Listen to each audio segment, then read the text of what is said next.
Good evening, everyone, and welcome to the Irish column for Sunday, the 20th of April, 2025.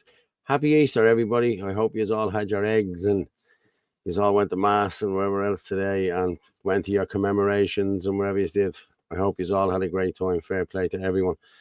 I'll be playing Hallelujah, the Easter Hallelujah. I'll do it about 10 o'clock when we get us all in here, the whole lot. So, how has everyone been? Just let's go through a few comments. We have a good show here now tonight. We have loads of stuff. Happy Easter, everyone. Yeah, happy Easter, Frank. Happy Easter, everyone. Happy Easter. Happy Easter. Happy Easter to everyone. Hello, Michael John. Thanks for tuning in again tonight. Jeez, we're flying up again tonight, lads. Fair play to you. Yeah, we have a load of stuff to talk about. We're going to talk about vaccines again tonight for a few minutes. But we have... Saks Hotel is the big one, isn't it? So I'll just bring Martin up there. Hello there, Martin. How are you? When did I become Morton? Morton. Hello, Morton. Morton, hello. Very posh. I was actually watching Gavin's video from Saks Hotel today, and like the accents just get you. He's brilliant. I swear to God, he's really cool. Like, you know. Happy Easter to everybody. Yeah, happy Easter. Here's Rapunzel in here. Is she fixing herself there? Is she all right? Good evening, Orla. How are you? How's things? You're lucky you didn't get a slap the other night. But there is time for next weekend. Which one of us? Yeah, which both one of us? Yeah. Both of you. Yeah. Everyone, please hit the like button, respectively, on your way in. It's very much appreciated. Yeah, like, share, subscribe, people. I'll just put this out here. You can get us on the WhatsApp there on 089 203 1521. You can also get us live on at Fitzdub, at the El Casey, at Rugamorph27, and you get us on Facebook.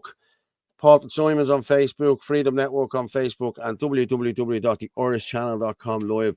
We're going out everywhere. This is brilliant. I love it. Fair play to everyone. So, how's your week been? How's all it? Well, I know we only met on Friday and all that, but hey, listen, lots of shit has happened since then. You know, Jesus Christ, there's some hit pieces coming out on people, isn't there? It's gone really ridiculous. Like,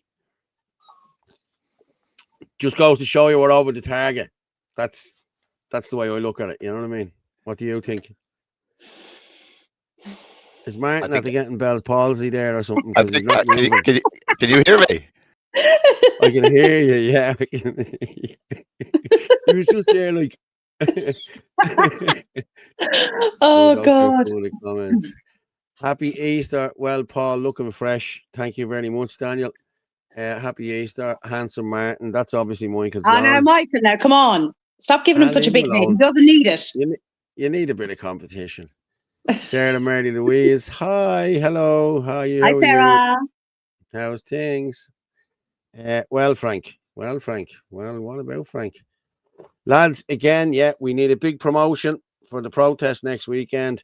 I'll be playing the video in a while again. It's the same basic thing over and over again. But what I will say to people is you need to get out here. If you're having problems with housing, you're having problems with hospitals, you're having problem with school, and you're having any problem you have that's the government's fault, you need to be getting out here with us on the 26th and marching with us. And please, I'm asking people that I live around here that talk to me all the time and tell me, let me know when this is happening, let me know this. Well, I'm letting you know, you know what I mean? This is it. This is where we have to be next Saturday, 26th of April. We all need to just show up there and we will put the world to right, as they say. Go on, Martin. I'm back. I know. It was like you had Bell's palsy. There. I'm a pure blood, completely unvaccinated. Okay. So no, I won't be getting it like that. Oh my! The trans lefties didn't have a good week. No, they didn't. the definition of a woman, and it took all the brilliant minds of the Supreme Court and the judicial system in England to finally find out what a woman was, when all you had to do was put your hand down your trousers. End of story. You know what I mean? I'm sorry. That's a lovely way of phrasing it, Paul. Well, hey, listen, you know yourself. It's how Crocodile Dundee did it, isn't it? Oh yeah. Exactly. Oh, yes. Yeah. If you find a bunch of grapes, run away, man. That's it. Off you go. That could be just really bad piles. No, it couldn't be. No. And what's the big thing sticking out the front of the piles? That's what I'd be worried about. The truth is coming out. Do you know what? There's a reason I'm on this show. It's to just like bring some sort of decorum to the thing. Oh Lord! It's a bank holiday weekend. It's allowed. And it affects everything. Yeah, mass immigration does affect everything. We know that, and it pushes everything that's actually happening in the country. So that is the number one. You know, it really is. Will we move on to? We're up to 300 there already, people. Fair play. Thank you very much. Keep sharing it out there. Like, share, subscribe. I'm going to share it out to Ferg now in a minute. Once Ferg shares it out, I'm laughing. Boom, the sky is the rocket. Yeah. No, fair play. He's a good guy, Ferg is, I have to say. Jesus, the clip from the other night is getting hockeyed out. It's great. Did you see the clip from the other night that he put up? Yeah, it's brilliant, yeah. As an Irish gay man, I supported that truthful verdict. What truthful fucking verdict? Stuff, Michael. Oh, yeah, there we go. As a woman with a penis myself, I'm very offended. I have your video there. I'm going to play it in a while, Michael. Yeah. Brilliant. Oh, my God. You're okay. You're still safe in Ireland because we're still fucking, 5 years behind the curve in relation to all these things. Doing great work, guys. I'll tell you what, David Cullinan in Sinn Féin, that was priceless. It just shows you how Sinn Féin work. My God, did he play it? Yeah, did he get slapped down? Yeah, which pathetic weakness. This is what Michael calls it. I tell you. And listen, he has done it. Nobody does it better. I have to say. I just love the way he does this. Trans and Intersex Pride Dublin has said it'll ban Sinn Féin from participating in its Pride March this summer unless it clarifies its position on yesterday's UK Supreme Court ruling on the definition of a woman. It comes after this ex-post from one of their TDs, Cullinan. The Scottish Supreme Court ruling on the legal meaning of a woman is a common-sense judgment. The ruling found that for the purposes of equality legislation, a woman means a biological woman, and sex refers to biological sex. It also confirmed that trans people are protected under their equality legislation in a separate category of gender reassignment. The ruling needs to be fully examined in this state. The top dogs at Sinn Féin, or they could be cats, who knows, made him delete that post and post an apology. I want to apologise for the hurt and offence that I have caused to the trans community following a tweet I sent last night. That was never my intention. This is a complex issue for many, but we need to approach it with compassion, understanding and dignity for all. I'm sure those in the trans community will feel vulnerable and isolated today in the aftermath of yesterday's judgment, and I apologise that my words added to that.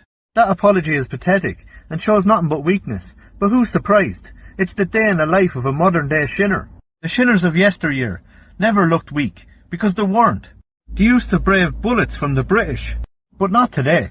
Now they look like this, and the only thing they're fit to brave these days is the icy footpaths around Crumlin. There's a team here, and it's pathetic.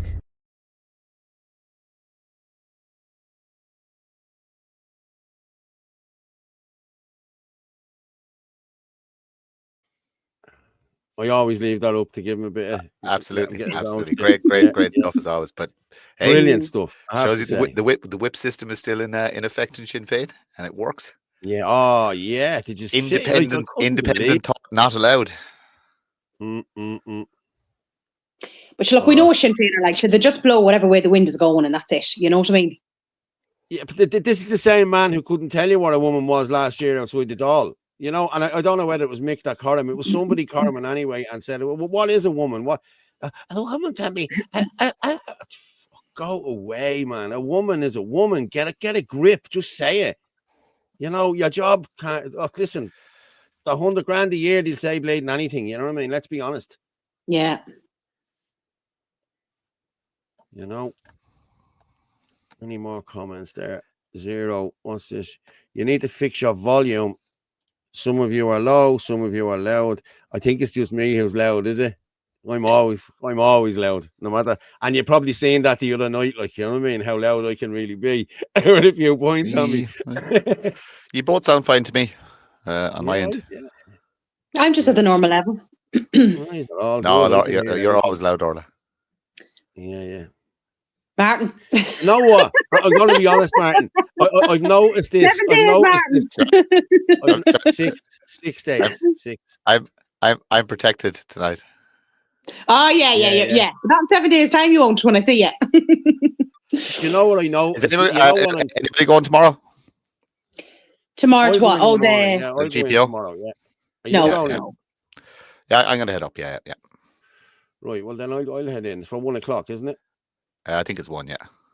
And what's that? The reading of the proclamation or something? Is it like that? It's the proper one. The Free Staters do Sunday, and everybody else does Monday. Is my understanding.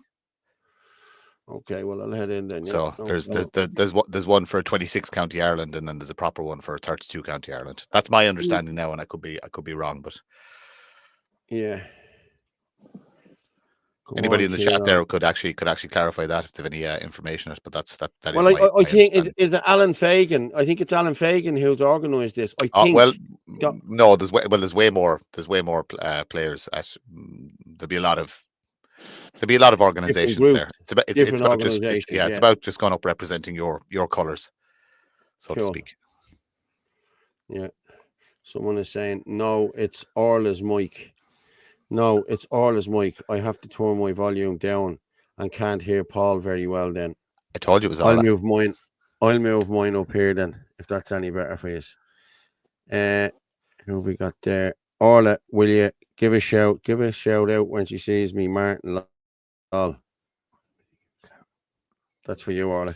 Orla, will you give a clout? No, is it a clout? No, that's a clout. You're to give me a wallop, yeah. Orla always gives me a clip around the ear when she sees me. It keeps me in line. Orla will give you a clout when she sees you, Martin. Yeah. Okay, yeah.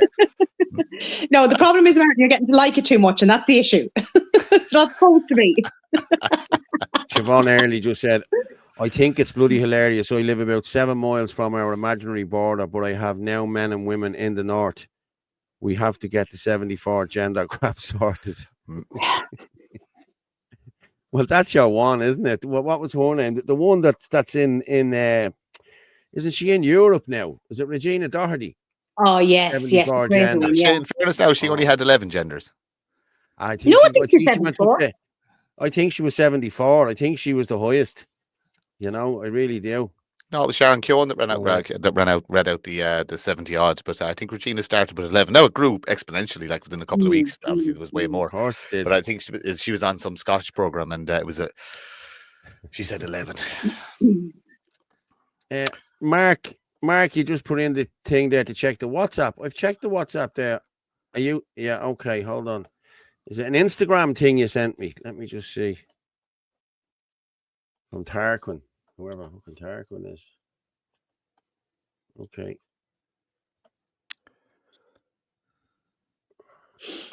Oh, it's something in Wolverhampton, England. I don't know. I'll have a look at it now in a minute. I don't like putting it on until I see them. You know what I mean? Don't tell us what you're cleaning your screen with, Frank Barron. Okay.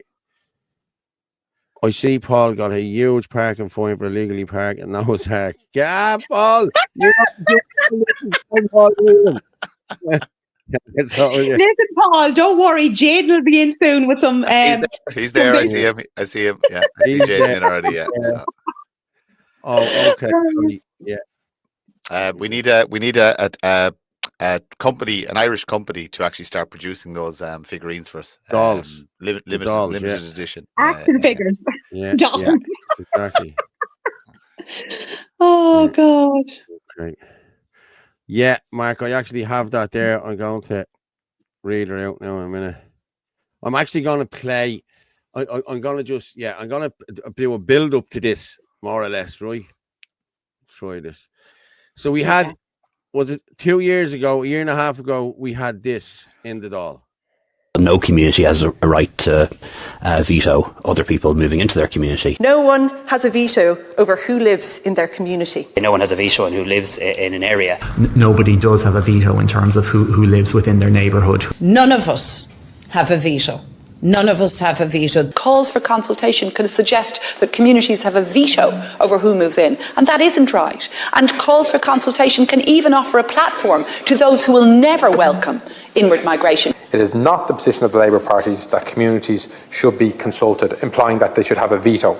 You can't just give people the free rein and say, well, you're allowed veto an area, because that's suddenly taken over by those who simply don't want this to happen at all. I think there's very few people I've spoken to in my constituency or elsewhere that has any want for a veto, and if he did, I'll be the first person to tell them they're not getting it. I'm opposed to giving anyone or any group a veto over emergency refugee accommodation. No community has the right to veto anybody living in their community, and when I talk about communication, it isn't, a dialogue or negotiations. I would be quite concerned that the promises being made is exactly setting up a community veto on where any centre can open, where there will be akin to planning permissions, where a system will grind to a halt. That will be a disaster. Here's the thing, there can be communication, there can be listening, there can be conversations and discussion, but there is no veto here, Claire. There cannot be vetoes.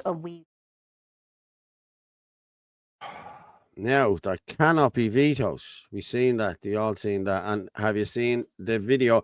There's a couple of videos here, lads. That's the veto. And then we have Nick Delahanty, 2 minutes. He comes out last week with this.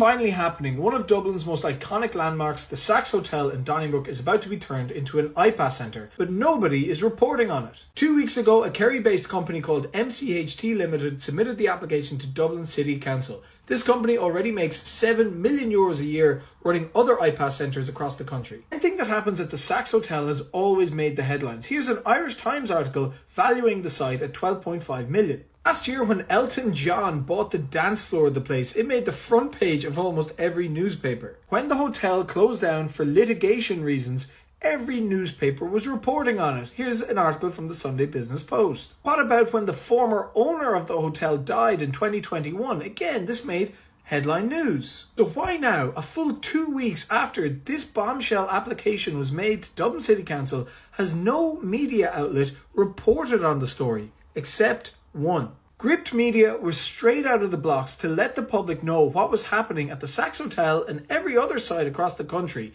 The work these guys are doing cannot be overstated, but what makes them different? Earlier this year, something strange happened. The government's media state body, Commission Naman, launched a new local democracy reporting fund. This gave €6 million of yours taxpayer money to every media outlet in the country.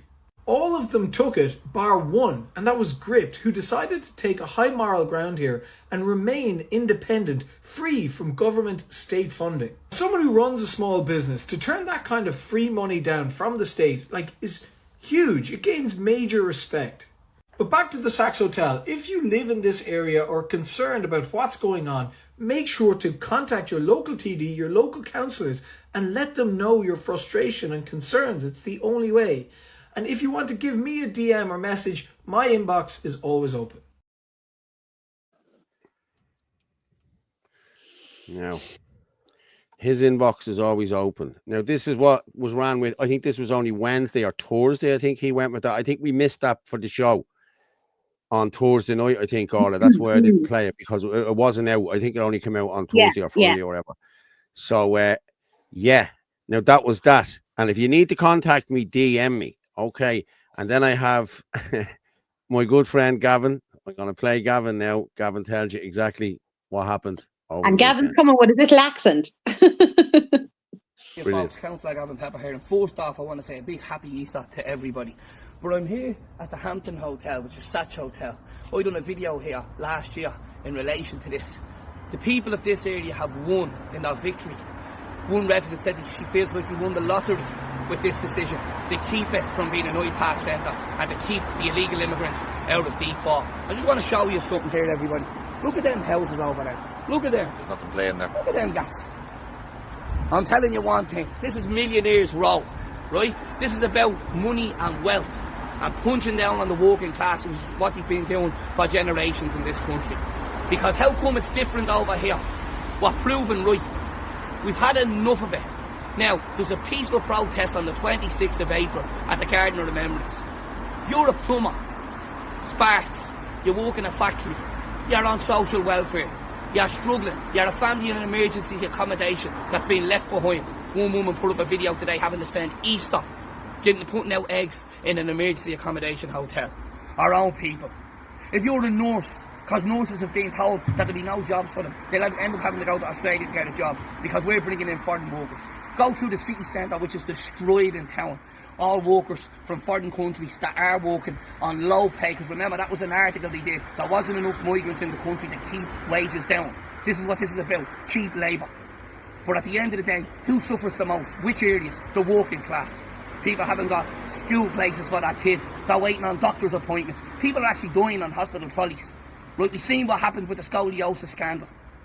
And what have they got to say? Nothing. But out here, in the beautiful D4, have we got this problem? Absolutely not. James Gagan only said there's no comment on it. The decision speaks for itself. And we also want to say a big thank you to Liam Cunningham, for punching down on the working class. He's a jolly old chap. Fair play to you, Liam. And Helen McEntee, well done too. You called them all scumbags. Right? Simon Harris has me blocked. Mary Lou has me blocked. They're afraid to say anything. And now that's changing. We want a vote on the EU Migration Pact. The people didn't get a decision on that. It was pushed through on us. Because that's what it is. So I'm telling you, Banty McInerney, Mel Sutcliffe, all of yous, Dave Mooney, you can run, but you can't hide. Yous will be held accountable for this at the end. Yous really will. Yous aren't getting away with this. Because it's our people that are suffering the most. Over 15,500 people in emergency accommodation, punching down on them. Goes to show what money can buy you. Because the pit is mightier than the sword. We win through emails. Because they've got barristers. We've had enough of it. The people are angry. And on the 26th of April, get out for the peaceful protest. Get out and stand with the people and let this government know how you feel. Because we've had enough. It's time to put our own people first, once and for all, and look after our own communities. Because they're looking after their own communities over here. Now they can all go and watch Leinster rugby in peace and have a few hotties and celebrate because they feel like they've won the lottery with this victory.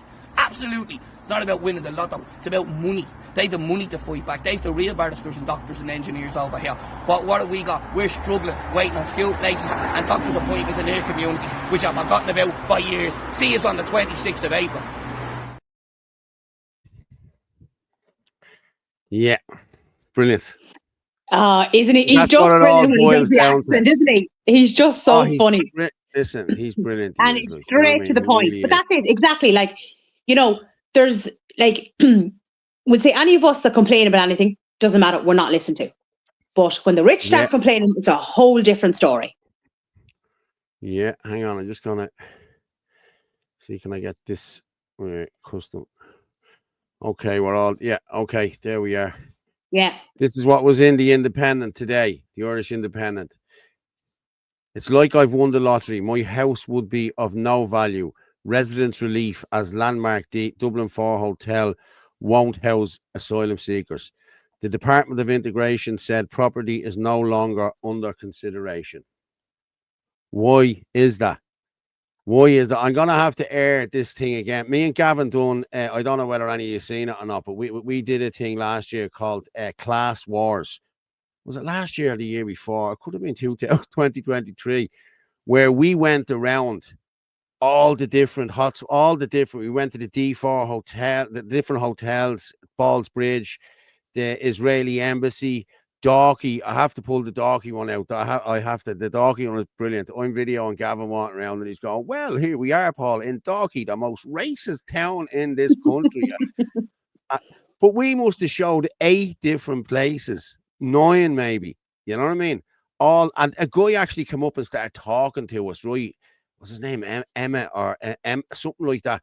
And he told us that these fuckers get paid 50 quid to go and protest us. And the reason why they protest our protest, they counter protest us, is because they don't want them in their areas, and that's it. So they go over and counter protest us.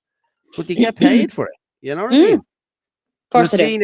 You'll see now next week, you'll see all the soulless fuckers just oh yeah, but they're going to be refugees are welcome there. Yeah, there's no, they've no life in them.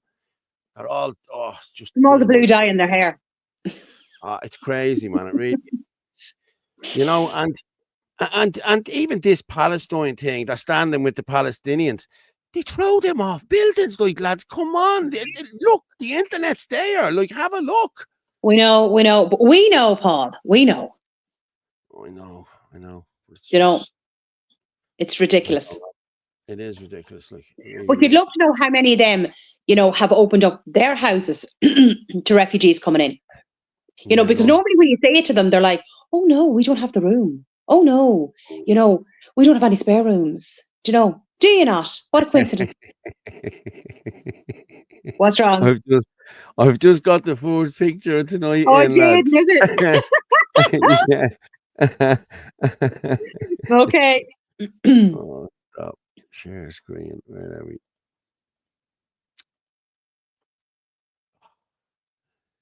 The Irish column.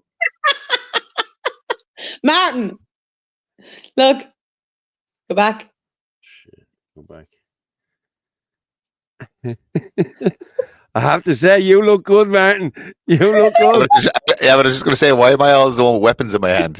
Should it not be you? Yeah. Well, no. You have a bit of a angry face there on you, like, you know, like the warrior. I have a naturally angry face. My resting bitch face is awesome. Yeah. And Anthony with the gloves on him. Yeah. See, the gloves are off with me. Ha! Boom, boom. I don't need the That's actually really good, Jaden. Brilliant. I saw that one earlier on today now. Yeah. I was going to say, my poor cat looks worried. Yeah, it does, yeah. Jesus Christ. Oh, that's brilliant, Jaden. Fair play to you. Like, do you know what I mean? And Martin, the hair looks really good. Now we're in the picture. Yeah. Both. Yeah. Orla, you sent me on stuff earlier. I sent you a load of stuff, Paul. The climate change stuff. No, I have all that. I have all that pulled down. That vaccine. And then, the climate change stuff, and then there's stuff in relation to the shots and all that. Yeah, I have all that. That's all pulled down. That's ready to go in the vaccine segment. You know what I mean? I don't want to be jumping from vaccines to this, to that, to this. No. We'll do a separate segment. Yeah. I'm just looking here. Denmark is the first country in the world to introduce a carbon tax on cows and agriculture. You sent me this, so I'll just put this. Have a look at this. Boom, boom. Denmark is the first country in the world to introduce a carbon tax on cows and agriculture. Farmers will have to pay 225 quid per cow annually by 2035. They are targeting farmers in the same as in the name of climate change. It's climate communism. That's crazy. Yep. And then here we are. China continues to build new coal-fired power plants despite its climate goals and pledges to phase down coal consumption. Like, there's a new coal plant built in China every day. Every day. You know, so... I know. But we're going... Paul, we're going to blame the cows. It's their fault. Well, that's it. In 2024, construction began on a 94.5 gigawatt of new coal power plants, the highest in a decade. While the government has stated it will strictly control coal power projects, the industry continues to push for new coal-fired capacity, particularly in regions where it's needed to meet peak demand or stabilize the grid.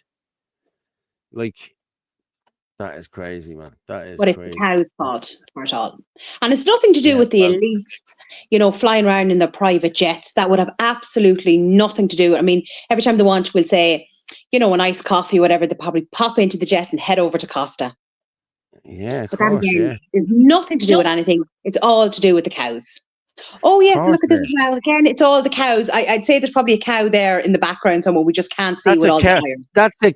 That's a cow's fart on Guinness or something, that is. Look at how black it is. Look, that's definitely is, yeah. Come on, like. Yeah. I'm going to play this. Okay, this is a couple of seconds long, but this is Africa, I think, isn't it? Or is it I don't know. It didn't say where it was now. Like, I've seen this before. There's billions and billions and billions of tires there. You know, billions. Like they're just brought from everywhere and then they're burned. Now, yeah, I think it's I think it's Saudi Arabia. I think it's somewhere in the Middle East anyway. It is myself. Yeah, it is definitely. I've seen it. But like, come on, I'm gonna play it and we come back.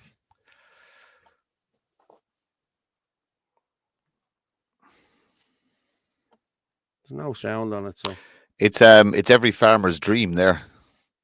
Yeah, because you can't get the tires from the tire shops anymore, because they all have to be recycled. So there's companies going around collecting the tires from the fitters. You know what I mean? And traditionally, that's what the tires are used to throw in the silage pit and stuff like that. You get lads coming in, and you can't actually give it to them because everything is documented and recorded. So for every tire you sell, you have to send one back to the recycling. No way, have you really? Yeah. And there's a charge in it. Like, so when you're getting tires, you're paying about £5. I think it's $3.44 plus VAT per tire. Is what you're paying, but the customer is paying that, like. So, you know, if you're ever wondering why your tires are, you know, 5 or more expensive than they were the week before, it's because of the recycling charge. 5 or more. I got 4 last year on mine, and they were £100 each for the Jeep. Yeah, you're due new ones again. So excellent. I know a guy. I'm not. You are. unless you put fucking high end tires on your fucking wheels. If you haven't for a year, you need to get the front ones changed anyway. But there's nothing. I'll check if you.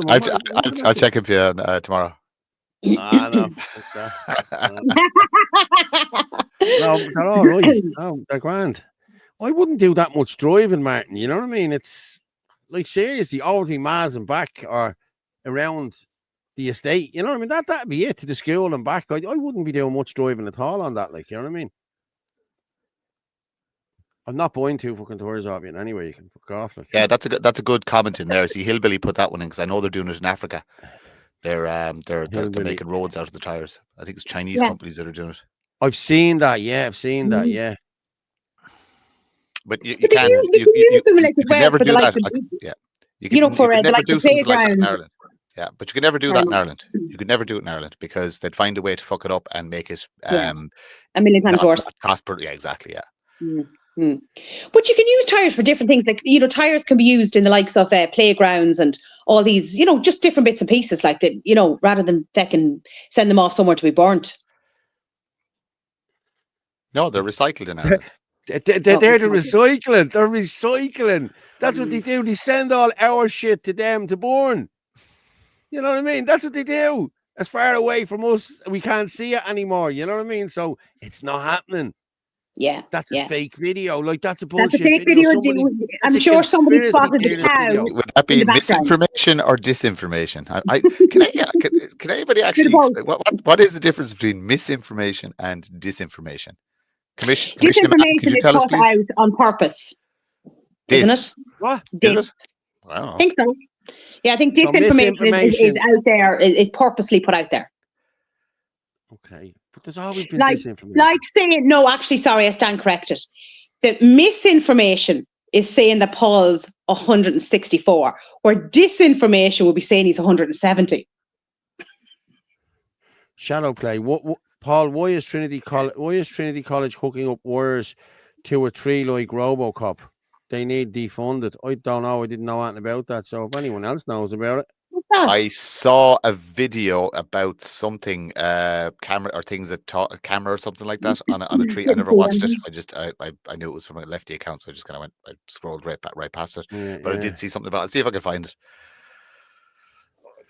Did I hear Flame Chef? Did I hear Connor will back us with cash? Maybe. I don't know. The more Africans, Arabs, Indians, Bangladeshis they pack into small Ireland. So have all our rivers polluted like the Ganges. Yeah. Jeez, that's disgraceful. I'd love to get a motorbike, but not here in the UK. Okay. Recycling is a scam. It is a scam. Of course it's a scam. And people are making billions off it. So why wouldn't they keep pushing it? You know what I mean? Keep sharing this out, people. Yeah, Hillbilly. 70% of all science is unproven. Well, science evolves, doesn't it? Science evolves. Like, you know what I mean? Something that they didn't know 25 years ago, they know now to be different than what it, you know, like. Yeah. it evolves. You know what I mean? Science doesn't stop when you. Well, it did with COVID, obviously. You know what I mean? Oh, we had to trust that though, Paul. Remember, trust the science. And see, that's my problem, Orla. I trusted bloody nothing. Paul, let us in on the secret to immortality. Now you think there's the truth. there's a Dorian Gray picture in his attic. Talking trees. It's a uni dude dressing AI to talk to trees, and the tree answers back. Okay, I didn't. Yeah, I must watch it. I must have a look at that now. Yeah, climate. Everyone's going on about the climate. Yeah, but like again, like they're going to do the same with our cows now as well. Obviously, this is a trial, isn't it? Obviously, you know what I mean. So it's going to be rolled out to everyone. Yeah, they're looking to get rid of 200,000 of our cattle, and they want to bring in cattle from Argentina with like no animal welfare. Argentina, Brazil, no animal welfare. I mean, God knows what those cattle, you know, how they've been reared, you know, what they've been injected to it. Nobody knows. But yet they have to be transported from Argentina over to Ireland. Is that not contributing to climate change? No. But if you, like last year, I done a thing on this as well about this. They stopped us doing the pea briquettes and everything else, and they're bringing them in from Germany and Brazil and wood chippings and everything from Brazil into. Like, come on, lads! I miss briquettes. I miss briquettes as well. I miss briquettes. Yeah, I'm something. If you could tell me, the small thing you could bring back. I mean, that just get back the old Bordemona peat briquettes, please. Yeah. Please, simple request. Down in Ackle, they have their own bog. It's brilliant. Savage, like, you know what I mean? Yeah. You can't beat the turf, but I just like the briquettes. Oh, yeah. No, I like the briquettes as well. Yeah. Let's hide that. And boom. Well, we don't Gav. Done the Z though. I tell you what I'm going to do now. We're nearly up to 900. And I think I'll play Ferg's Misses now, because I said I'd do it tonight, and it's a lovely song, and it's Easter. So I still have bale in the shed, keeping them for the grandkids. He has a bale of rickets in the shed. Look, Martin. I still have a bale in the shed. Mike Bain stuff. Are you sure it's not MacGyver? Put it up on eBay or Facebook or something like that, just to see. You're probably worth money. Yeah. The uni guy probably cycles a bicycle without the saddle too. Yeah, you never know. Okay, I'm actually going to bring this lady in here now to sing.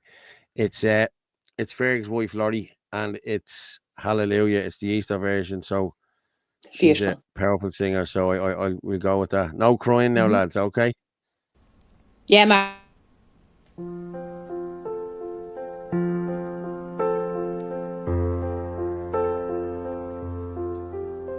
A crown of thorns placed on his head. He knew that he would soon be dead. He said, "Did you forget me, Father, did you?" They nailed him to a wooden cross, and all the world would feel the loss of Christ the King before his hallelujah, hallelujah, hallelujah, hallelujah, hallelujah.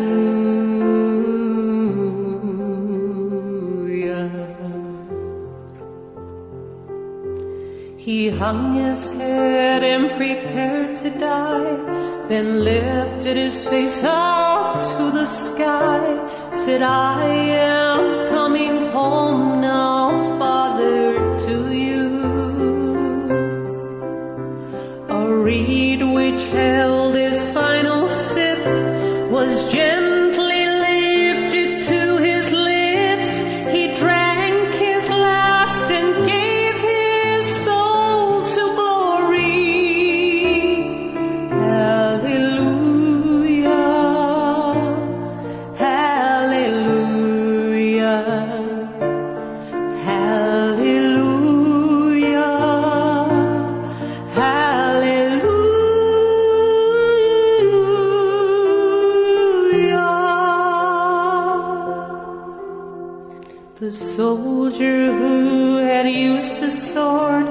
to pierce the body of our Lord, said truly this was Jesus Christ our Savior.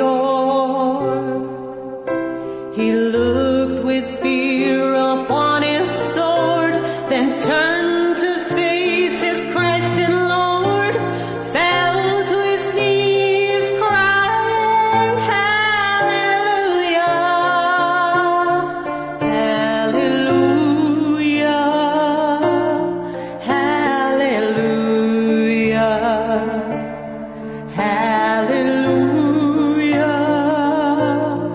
Hallelujah,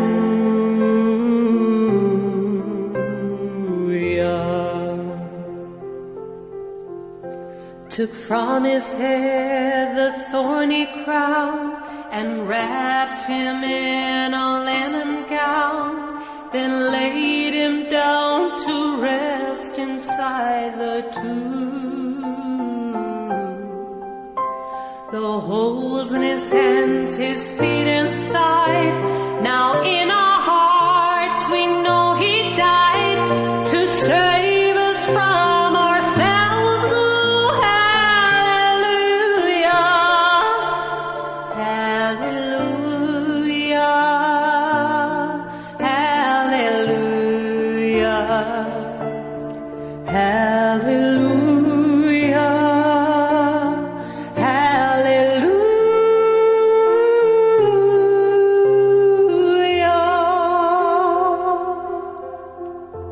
3 days went by, again they came to move the stone, to bless the slain with oil and spice, anointing, hallelujah. But as they went to move the stone, they saw that they were not alone, for Jesus Christ is risen, hallelujah, hallelujah, hallelujah, hallelujah, hallelujah.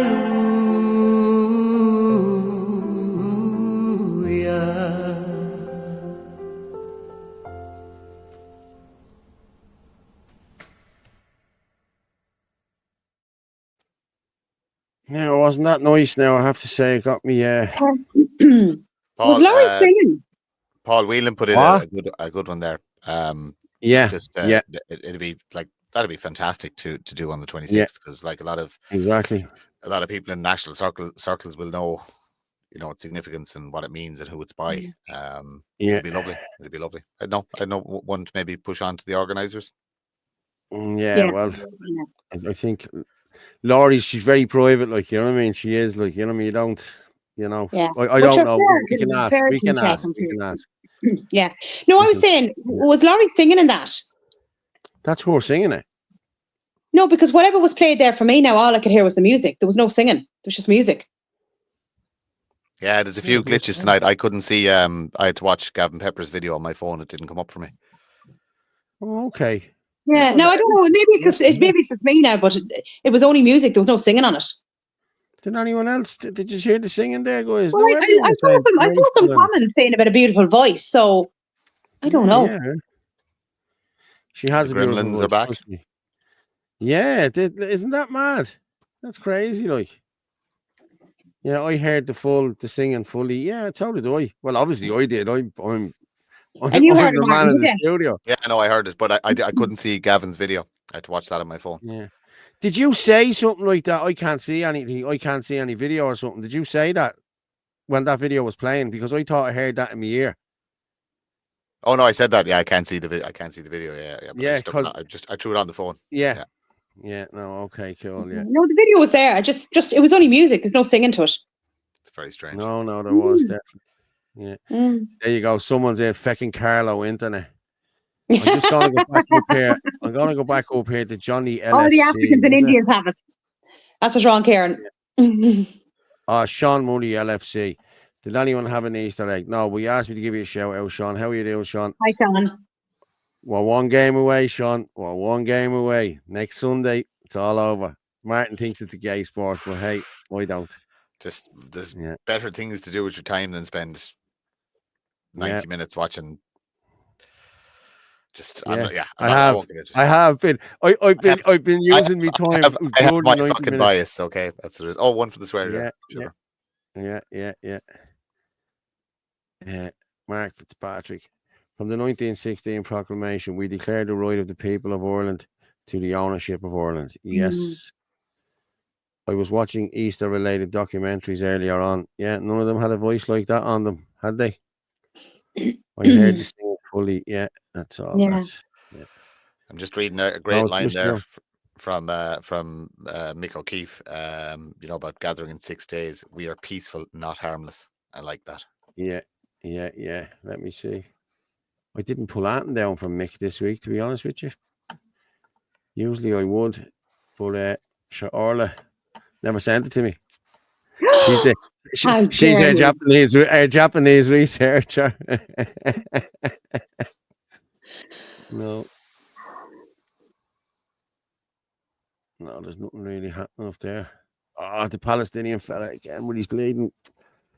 Oh, that's annoying me. I'm not even going to talk about it.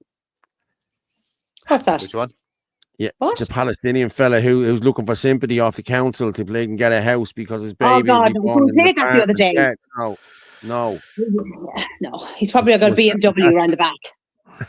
Was that you singing, Paul? I was singing earlier on when we scored. Yeah, probably was me. You heard. I'm sitting here watching it, giving it socks.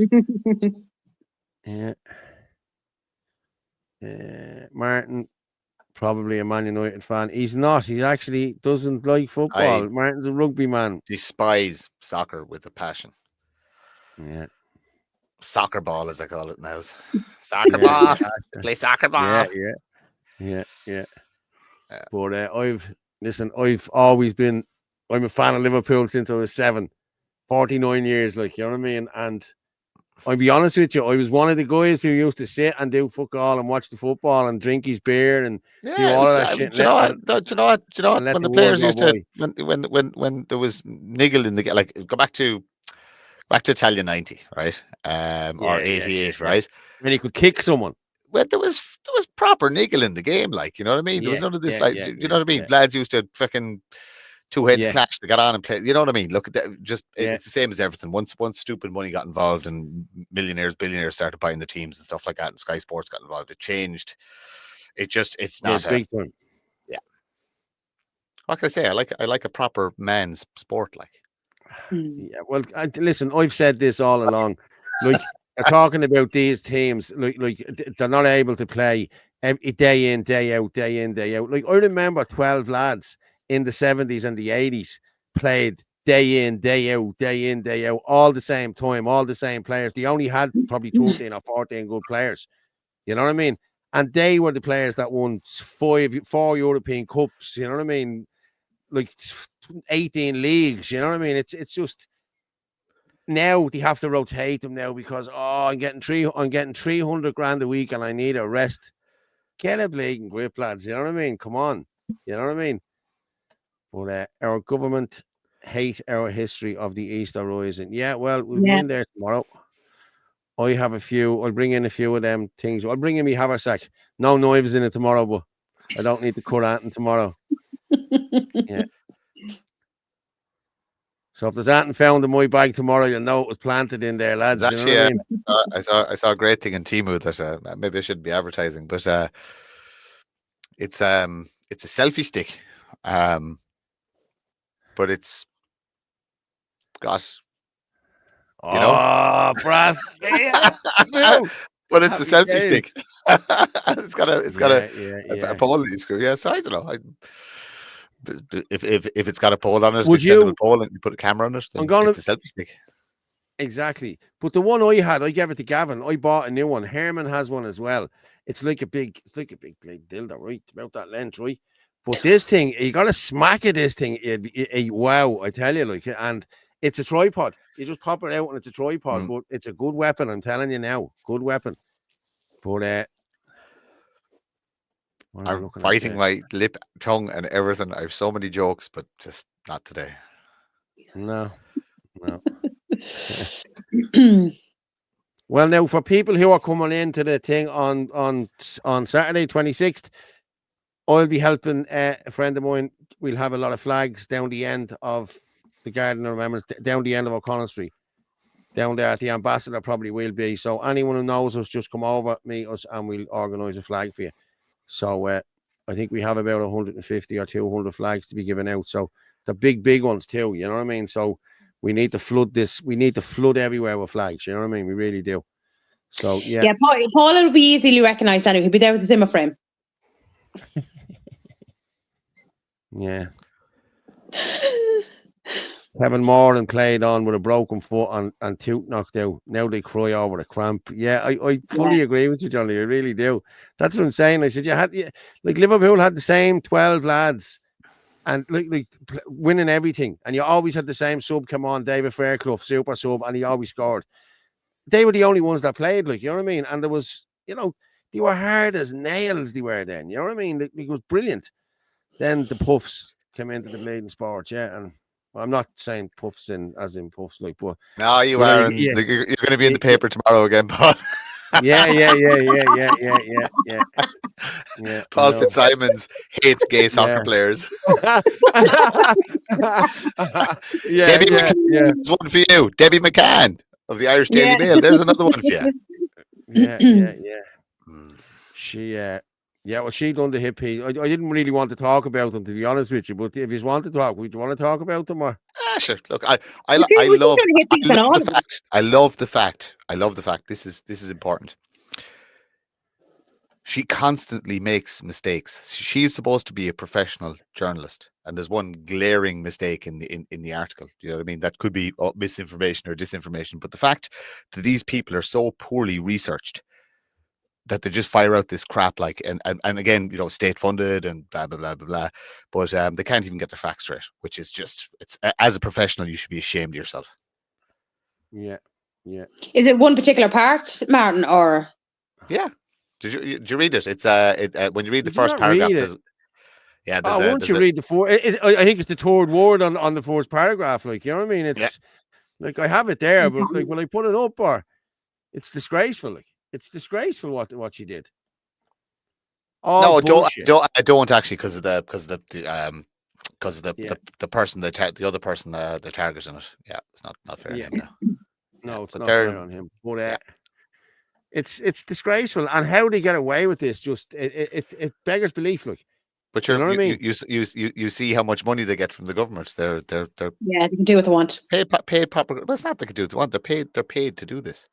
Yeah, they're paid to do this. But like I said, it's free advertisement for us, and every time they do it, all it does is just spurs it on. We just go, we're over the target on something. Yes. So exactly. it's always good. And the other thing is, we always know they're coming. You know what I mean? That we always know those hit pieces are coming. So you know what? All of us here, all of us here have had a hit piece done by Debbie McCann. So maybe she really likes us and wants us to give us a bit of a, just to give a bit of a. I've offered her an interview. I've messaged her on Twitter and I said, come talk to me. I'll give you I've offered them to come on our platforms. I've offered them to come speak to us. I'll tell you exactly who I am. But nobody ever seems to take us up on the offer for some reason, because wouldn't it be terrible if well-read people who actually know what they're talking about got into mainstream media? You know what I mean? The big bad far right. Imagine if they got a platform. Exactly. I think there's one coming regardless now.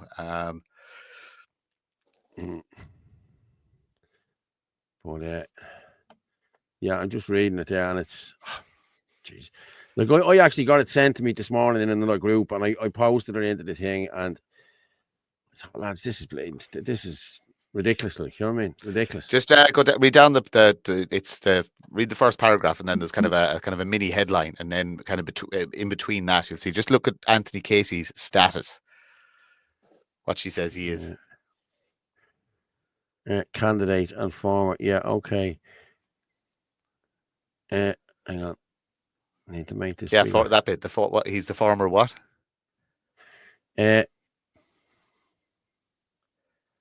Shin Adina was founded by failed general election candidate. We're all that now. That's what they put about us all. Yeah. And former Ireland Irish president, former Ireland first president Anthony Casey. So when did Anthony get demoted from president of Ireland first? So this woman is so poorly researched. That memo. But she's so poorly researched. She actually doesn't know the difference between Derek Bly and Anthony Casey. So she's actually mixing up the two. But that's how poorly researched her piece is. Because all she wanted was the headline. Yeah. She didn't want anyone reading anything else down there. You know what I mean? That didn't matter. Once she got a headline, and it's a big, of course. Wow. That's what it's called. It's called clickbait. Debbie McCann, I'm accusing you of misinformation and disinformation, and I think I'm going to report you to Commissioner Mann. Is it Commissioner Mann? Is that what they're Commissioner Mann? Yeah. And it's mostly disinformation. It's all there's a lot of disinformation in it, or is it misinformation? Is it purposely put out like that? You know, I don't think someone could be that stupid to do that. No, I'm leaning towards this. It's literally they're so poorly researched. You see, despite their best efforts, they can't. Number one, they can't get anything illegal on any of us because none of us are doing anything illegal. Number two, they can't get into any of our groups because we won't speak to them. Even though they've been offered to come and speak on our terms, we won't speak on their terms. So they actually can't get in. They can't get the information.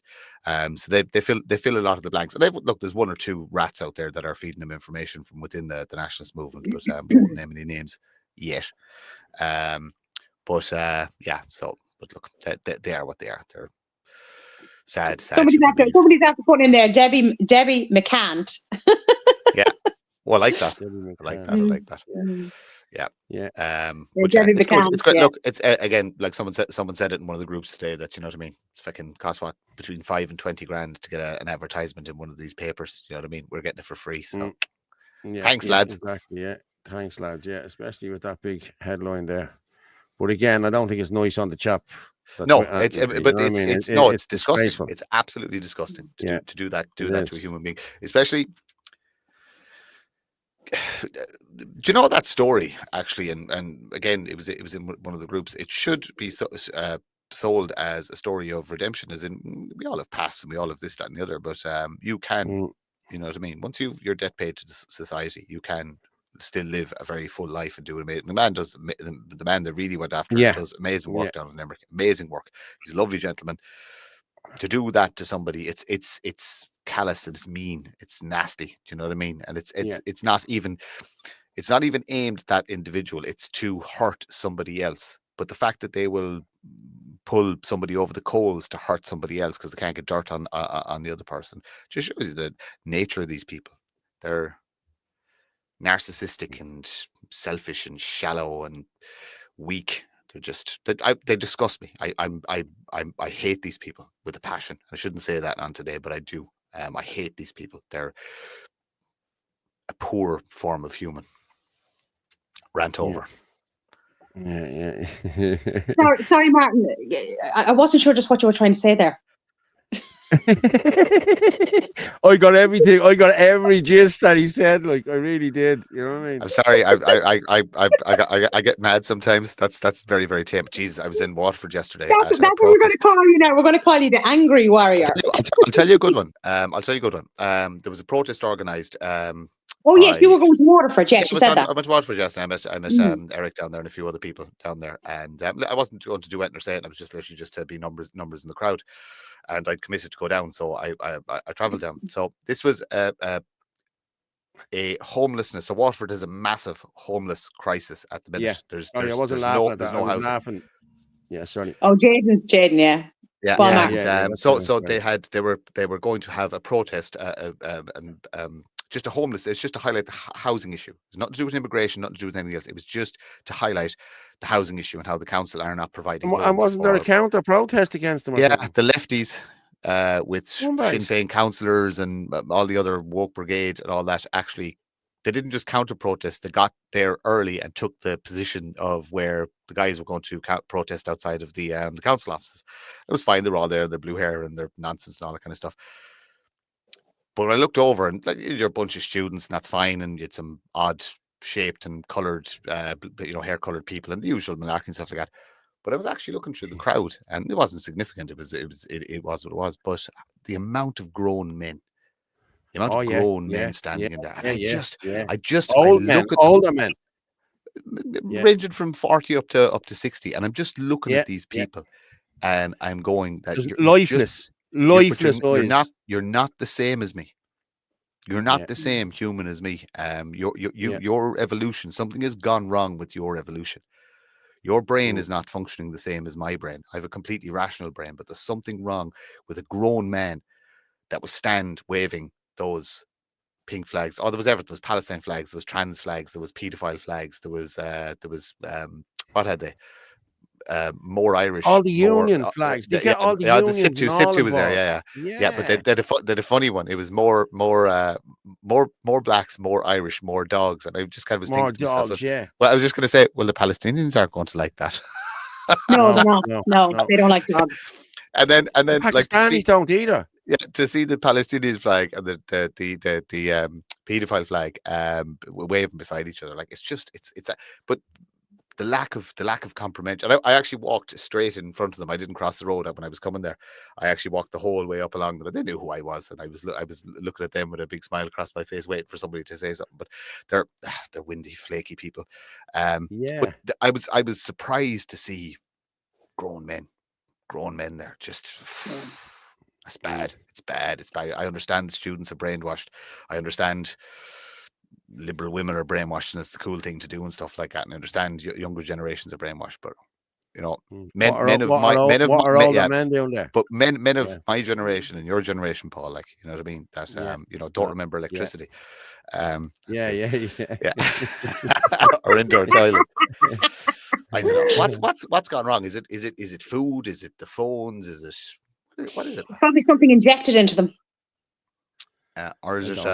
Or is it just we've always fucking had stupid communists in our country, and we were just able to keep them down for such a long time? Yeah, it's just. I honestly, Martin, I wish I had the answer, because, like, people that. Now, I'm going to be honest. I know none of these people. Like, you know, the way you'd even know one or two people in a crowd of a couple of hundred or a couple of thousand. You know what I mean? Like, someone from your area or whatever. You know what I mean? Like, I know nobody, and I know a lot of people. I know an awful lot of people in different areas, different counties, even different countries. You know what I mean? Like, I do know an awful lot of people, and for me not to be able to say, "Oh, geez, there's Billy from wherever, or there's whatever," that makes me think these are all bust in from everywhere. Like, you know what I mean? They really are. You know what I mean? You know, but I've seen it. Granddads against racism and all this bullshit. Like, these are probably the same granddads whose granddaughters went off with a black man and had a fucking half-caste baby. This is why they're doing this. You know what I mean? This is their thing, you know? Granddads against racism. You know, I've seen their banners. I've seen all their shit, and they stand there, and a pride flag behind them as well. And what's the pride flag all about? We know what it's all about, but why are these old men standing under this pride flag? That's what I want to know. You know what I mean? Like, no, I'm sorry. You know what I mean? Questions need to be asked here. And they're all outfielders. Like, I've seen them myself, even off at the Shelbourne. I was there with Malachy and Gavin, and it was like the Battle of the Bulge. It was like we were on one side, they were on the other. Outfielders, like nearly all outfielders. There was a few college heads in the whole lot. You always get them, the little gillies in the front, doing the shouting with the thing. But the outfielders who stand there, like, lifeless, you know what I mean, under a pride flag.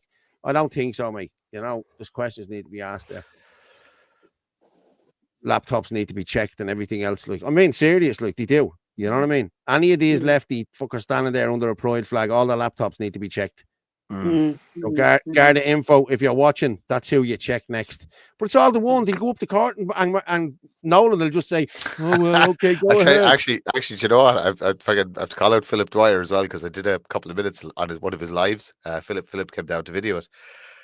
And he goes, "Well, Martin, how are you?" And he goes, "I've Martin Nolan here with me." And I went, "What?" No! Oh, Jesus, no. I was there. Fucking Philip, for fuck's sake, Murphy. He was like, "Oh yeah, well, it's live. I can't go back and edit it." Oh no! I mean, of all names, I tried to watch the live earlier and it wouldn't let me do it. This Moneybags, they must be doing it for a few bob, Paul. They are definitely doing it for a few bob. Definitely. But they're getting 50 quid a pop to go to these protests. Like, you know what I mean? But even still, I wouldn't stand under a blatant pride flag for 50 quid. Come on, lads. How stuck are you? Like, you know what I mean? I'd still be checking the laptops. Yeah. I'm sorry. Kieran, is there any resting bitch-faced emojis? I don't know. Michael John Dennis. For me, as an older Irish gay man and Irish patriot myself, it is totally weird. Yeah, it is, Michael. You know what I mean? It is, mate. You know what I mean? And check the laptops, Garda info. I'm being serious. Mm-hmm.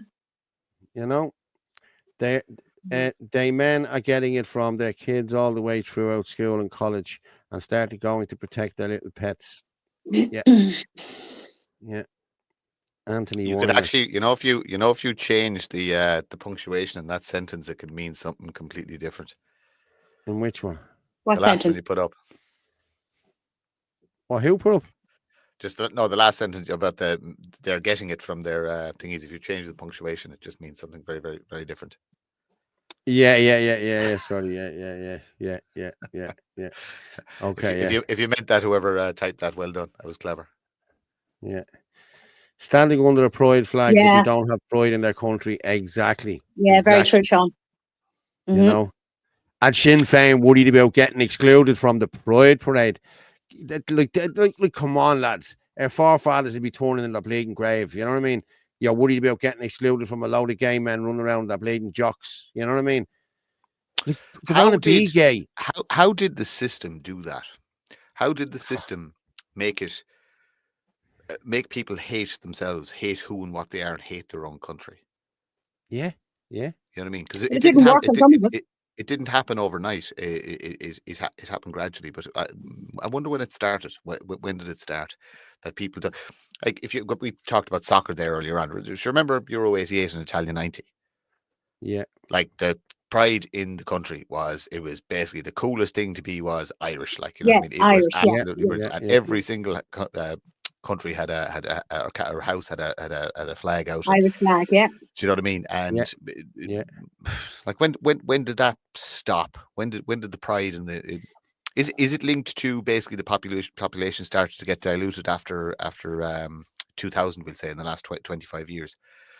Is it just multiculturalism dilutes your sense of self to the point where you're easily, I don't know, you just don't care anymore? Or is it a case of, did we not instill a sense of pride in our children?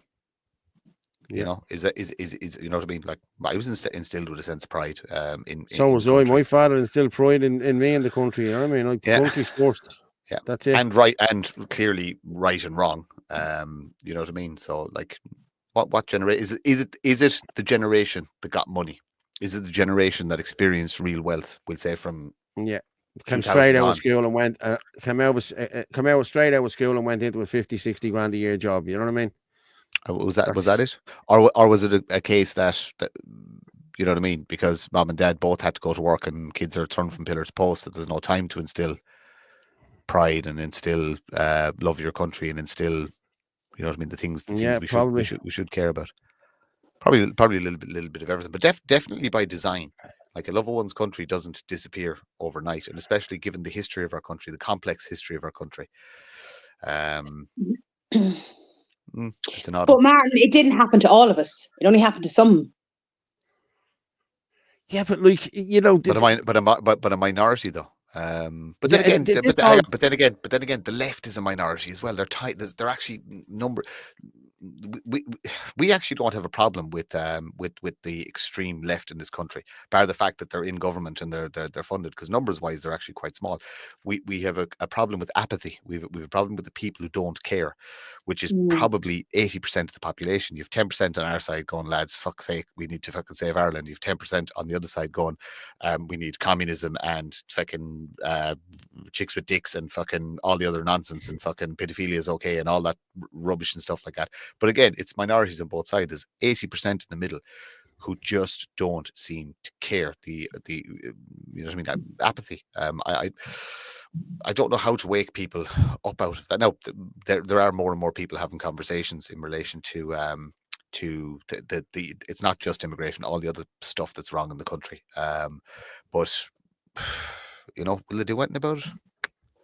No, I don't know. I genuinely don't know. Will they just allow mission creep to happen and just these things slowly change over time? And in 10 years' time, you'll accept it that there's no go areas in all our cities, and that what I mean. We have a 2-tier justice system, and your kids and probably your grandkids are just going to live in that. Actually, do you see they're going after the granny and granddad's spare rooms again? Oh yes, yes. See that popped up again? Yeah. Mm-hmm. I've seen it, all right. I've seen it. I just want to read out Paul, there. Ferg. I sent you. Hang on. Yeah, I'll read it now. I'm just going to read out Ferg there. Thank you so much from myself and Laurie for playing her song. It got so many people very emotional and brought them to tears, including my own ma and my dad yesterday. Ireland is God's country, and we are his chosen people. No matter where the road takes us, we will face everything together, and we will not stop or take a backward step until every Irish man, woman, and precious innocent child all know the true meaning of the word freedom. God bless everyone in this fight. Erden Gabra. That's from Ferg. Ferg. Yeah, Ferg. Well done. Mm-hmm. But again, somebody posted in the comments earlier, Jesus would have loved Ireland. God loves Ireland. That's why we're here. You know what I mean? God loves Ireland. That's why, And what what I've noticed as well, like a lot of the men in this movement, like that are pushing this, and are nearly all around my age. You know what I mean? And younger. You know what I mean? The older men are, I don't know where they are. You know the sort of way. There's only a few. You know what I mean? But even still. Yeah. I was saying it's gone back a couple of days now, but you should be able to find it. I don't know if you downloaded it. I sent you on a link. I found it on X. It was really good. It was kind of 2 slides just showing, kind of, I suppose, what one country's like compared to another country, we'd say that's been taken over. It's actually quite good. It's only like, I don't even know if it's a minute long. I'll have a look for it now in a minute. I'm just going to hang on there.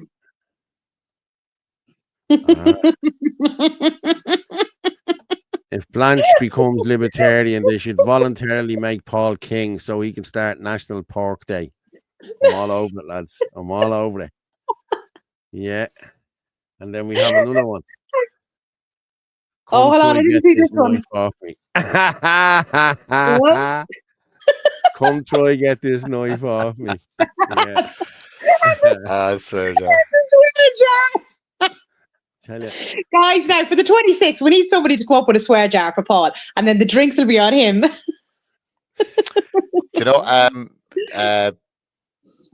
Jed, if you can get some of those pictures in fairly high quality to me, I'll actually get some of those made up on Curryboard and stuff like that we can have. Yeah. Seriously, yeah.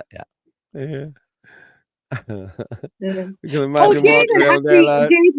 Jaden, I don't know if you're saying he did one up especially for Michael John. Did he? Yeah. A person who was a part of the Outback community, I walked away 5 years back. As a person who was a part of the Outback community, I walked away 5 years ago. This so-called new movement on pride shit nearly ruined my life.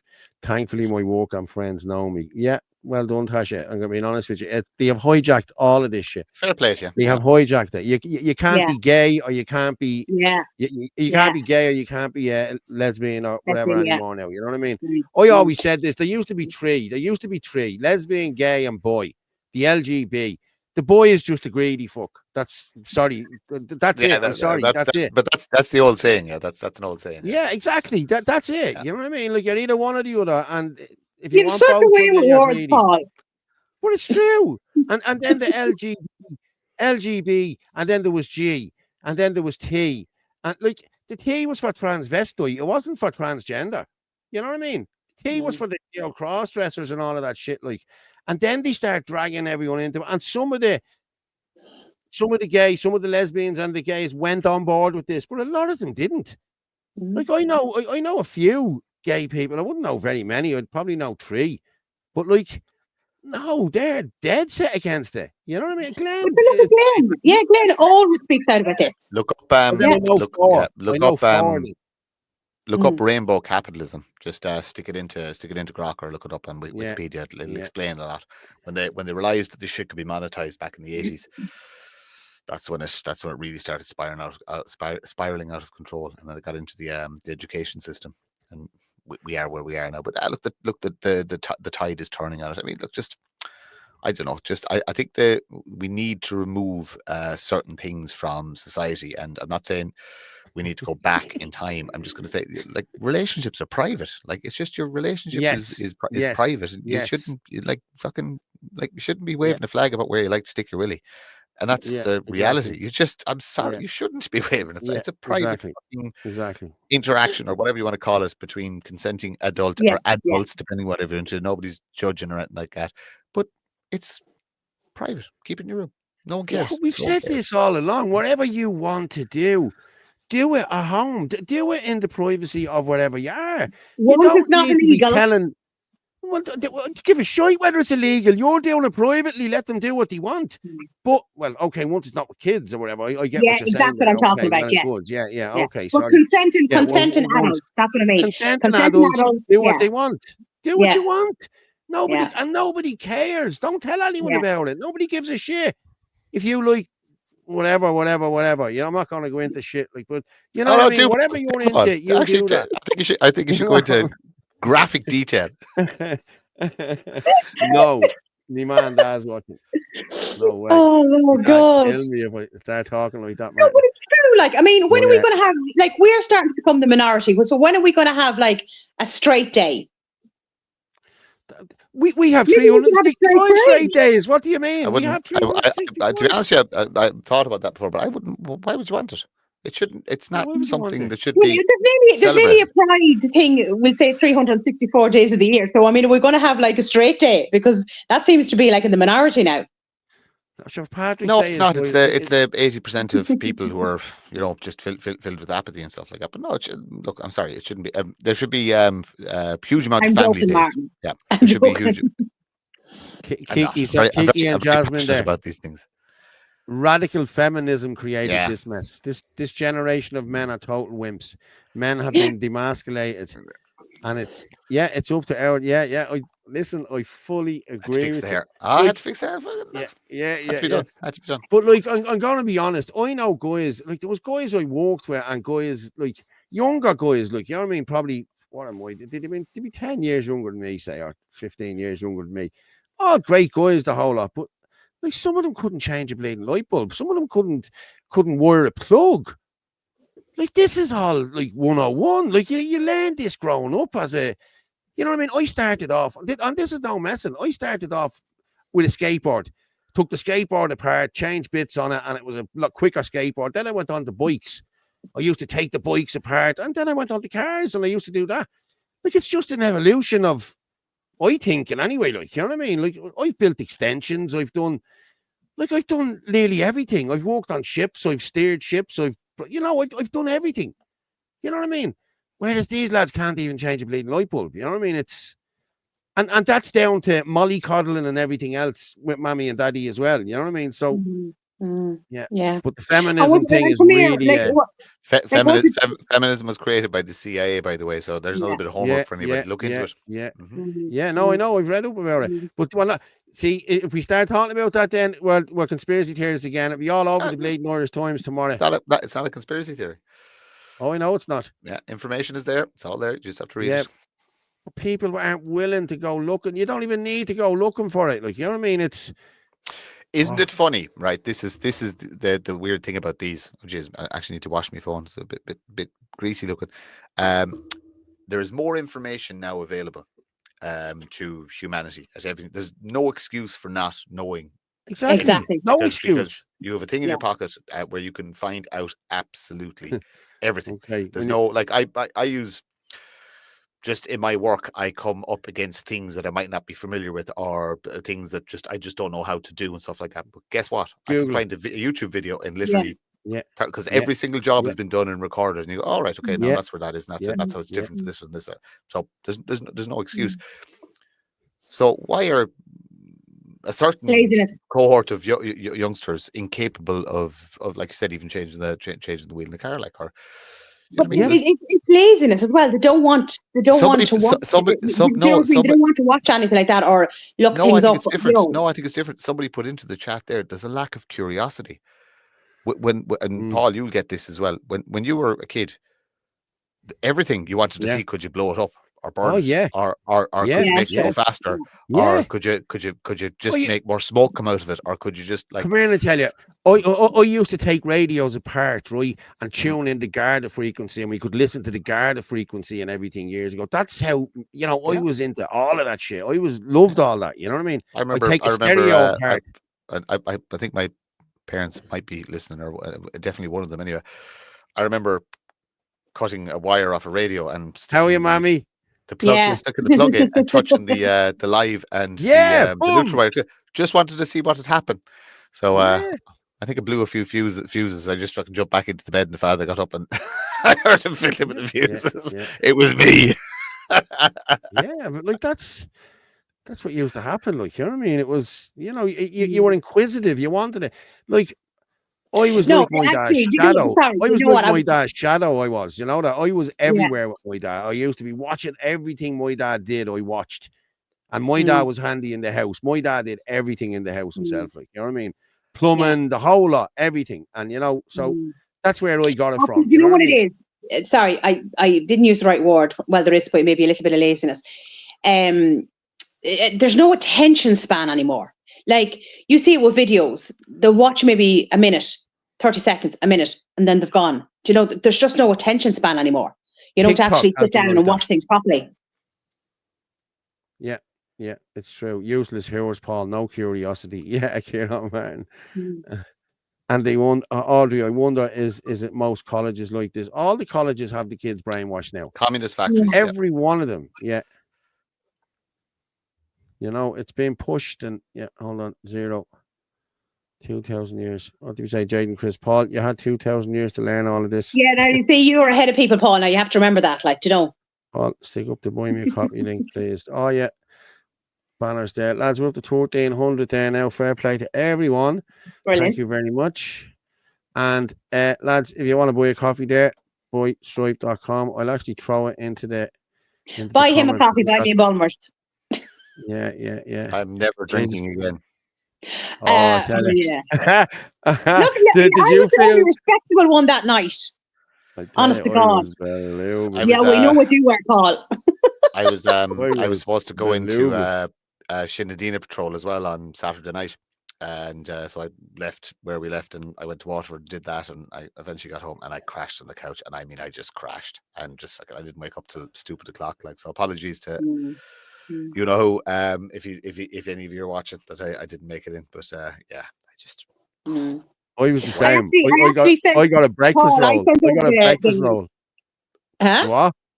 I sent over a couple of photographs from that night. I know you did. Yeah, I'll put them up now in a minute.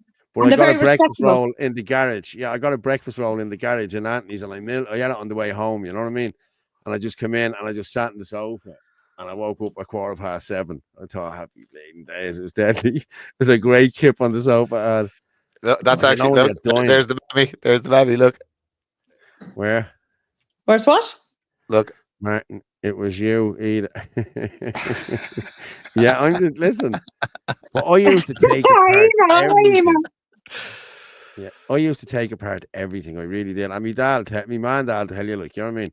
But if people needed that and fixed, it was sent in to me to, you know, to do different shit for them and all. Like, I used to fix phones.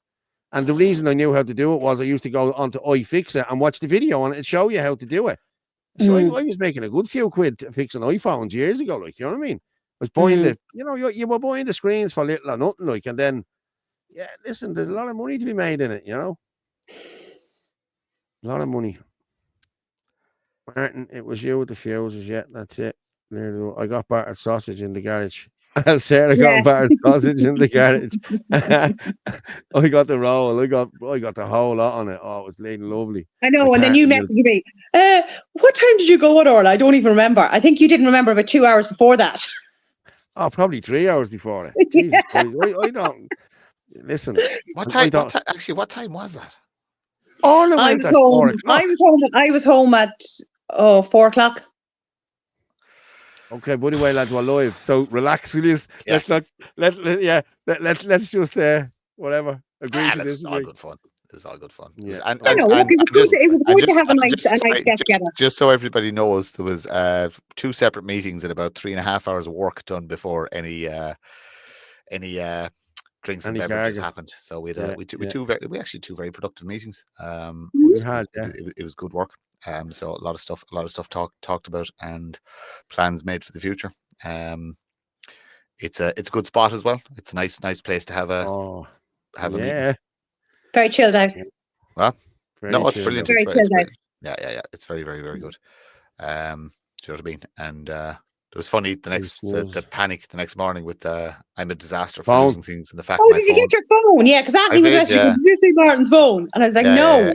I think so someone had it. I think they wanted to check the data on my phone or scan my phone or something like that. So it turned up. Nobody's trusted. The big guy had it. Nobody's trusted. No, the big guy had it. Yeah, I think the big fella had it. Yeah. But they've skills, those two. They've skills. 2 nice guys now, I have to say. They're nice guys. Yeah. The lad beside you, Orla, had it. Yeah. Yeah, we know. We got it before I left. Okay. Not so easy anymore, Paul. Apple has incorporated anti-repair designs in there. Yeah, that's why I stopped doing it. That's exactly why I stopped doing them. You know what I mean? What, you can't actually open them anymore, is it? Or so when you open it, yeah, anti-repair things. I think it blows something or it does something if you crack it open. Yeah, yeah. So, but what was happening was with me, it was brilliant with me, like, because right, just say you were getting the screen for £4, but you had to transfer everything into you had to transfer all the speakers and the things into all you were getting was the glass, right? And it was taking you an hour to do that, like, you know what I mean? Then it just got to the stage, I was just going on to adverts and buying iCloud locked ones for 20 and 30 quid. Just took the screen off, swapped it straight over, 90 quid for a screen, happy days, you know what I mean? It was brilliant. Yeah. Yeah. No. Right, lads, we have a few vaccine ones. That's what you want to talk about, wasn't it, Orla? Yeah, I sent on some stuff, yes. Right, I have to jump off. Are you going? Are you doing a Herman? Are you doing a Herman on us? Come on, now with that. I knew when you'd pick up and I'd be good. No, I'm just gonna go boil the kettle and make coffee. I'll be back in 5 minutes.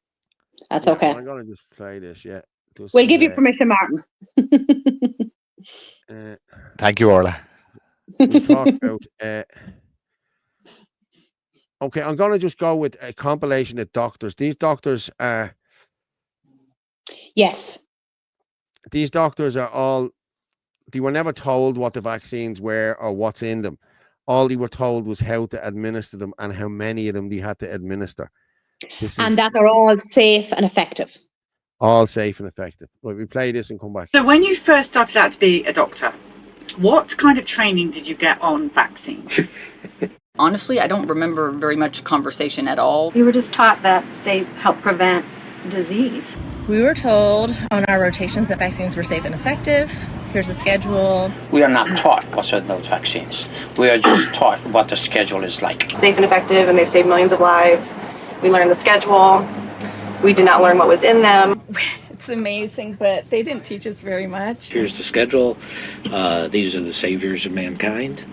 They're safe, and you need to make sure everybody's vaccinated. In the field of vaccines, everything is great. Everything is safe and effective.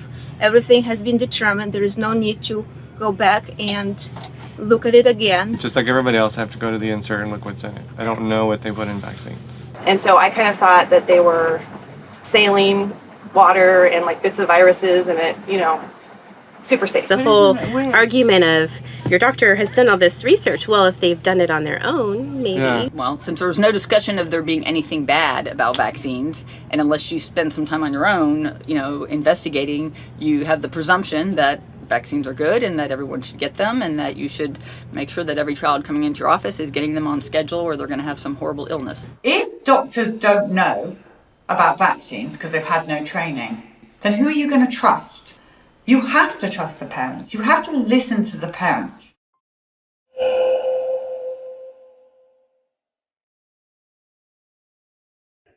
That's crazy, isn't it? They're not. Now, I know that's over in America, but imagine if that was played like an ad on RT. You'd have a whole different story, wouldn't you? Like, they are administering something that the majority of them haven't a clue what's even inside it. And if you look up with, say, the ingredients, like a lot of the stuff is all listed numbers. You have to actually Google what the numbers mean, to what the ingredients is.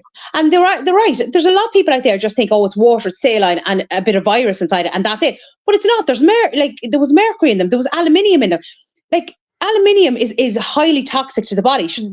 We reckon that's probably what's leading to the likes of the neurological issues like autism and all that. Yeah. Well, listen, we played. You were here with me towards the night. You listened to what Robert Kennedy said the other night, and you can't really dispute this now. But you know what I mean? I don't heavy metals into people. You know what I mean? Without having some sort of effect. Yeah, it's true. It's true. But then we have the childhood. All these new childhood vaccines now are going to be mRNA technology. mRNA, yeah. That's the problem here now. You know what I mean? The squirty up the nose one, the whole lot. They're all the flu ones. They're going to be all mRNA. So this is nanoparticles and everything. Like people, like, this is not a conspiracy anymore. Like, these vials have been checked out for stuff that's in them, and people have seen it, and they published it. It's published, it's peer-reviewed studies and everything now done on this. So listen, we'll go with this and we'll come back and talk in a minute. Every childhood vaccine is going to be mRNA. They're integrating it into every single one. So they're changing the childhood vaccines to something new. They won't go through reapproval. They won't go through anything. They'll just change them. And all of the childhood vaccines are going to be gene therapies. So if you get your child a vaccine of any type, it's going to be a gene therapy. It's going to alter their genetics. That's the game. That's where the money is. That's where this is going. People don't care. These guys don't care about the COVID vaccine because they've made their money off of it. They've gathered their data. They've done their gene therapy experimentation on the population. But the thing that's dangerous is that they're tinkering with your genes. And that's what they're going to continue to do. They are now integrating mRNA into every vaccine out there. So you want to talk anti-vax? Here's anti-vax. Do not get any of them. There will not be another needle put in my arm, so help me God, for a vaccine if I have anything to say about it. Or my family. None. Zero. Every one of these are now getting mRNA treatments. They're redeveloping them, redesigning them, and all of them are going to include gene therapies. There's so much money in this. I'm sorry to hear that from Paul, my son's friend on the army. He had so many vaccines and shots for going abroad. He is now dead. He was only 24. God rest him. So that's sad. True. There's a lot. A lot of them that went over to Africa got the malaria tablets and all that, and some of them had really serious side effects, like nearly a change in their personality, aggression issues, and all that. And it was traced back to the malaria tablets that were put on. Yeah, my sister. Some of them actually took cases because we know a couple of them that took cases against the Defence Forces over it. Jesus. Yeah, mad, isn't it? Well, like that there now is lawyer Thomas Renz who was speaking there. Yeah. But like you're getting into CRISPR technology, which is slicing through your DNA, genetic engineering. Like this mRNA, like we don't even know if this can ever even be taken back out of the body. It's like, I mean, if something goes into your DNA, how do you get it back out again? You know, and like they're injecting 101 million shots into children now. You know, like my son is 23, and while I can't remember fully, I think he got about 4. I think that's all he got. And then my daughter is 13, and I think she got about 8. Now, this is before I'd copped on to what was going on. But now, I don't even know what they're up to now. Are they up to 15 shots or something now? I'm not even sure how many they're up to. Like, there's such an increase. Over in America, I think it's like 72 shots they get in America. How long till that comes here? Yeah. It's a ridiculous amount of shots, isn't it? I think I actually have But like, there's no need for them. Like, I mean, we're living in a country that has, you know, a proper health system. Well, kind of. Do you know what I mean? Proper sanitation. Do you know, like, why are we still injecting children with diphtheria? Like, that's, do you know what I mean, in the slums of Africa or India where there's not proper sanitation, you know? Yeah. Like again, you've said it several times as well, Paul, like, why are we giving babies hepatitis C or hepatitis B. Like, that's for prostitution and drug, people who are into drugs. Yeah, yeah. It's absolute madness. And then they're giving a COVID shot nearly every month now at this stage. I'd say if you go in to buy a litre of milk, you'd be offered a COVID shot. Well, that's I'm how going to frequent show it is you. now.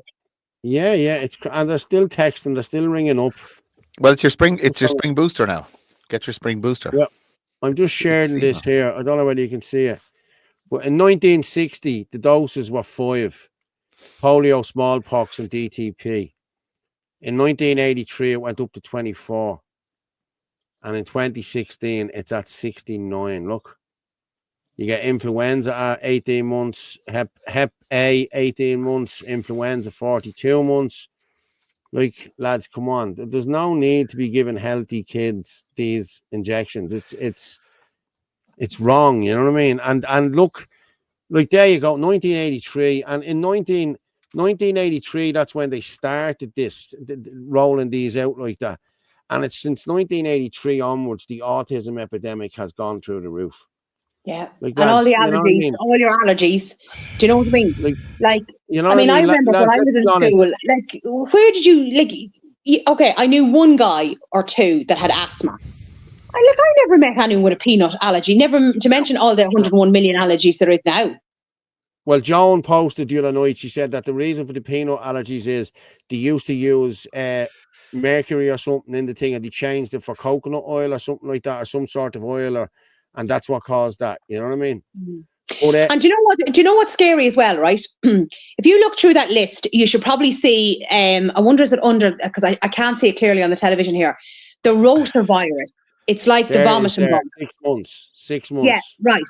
That is banned in France.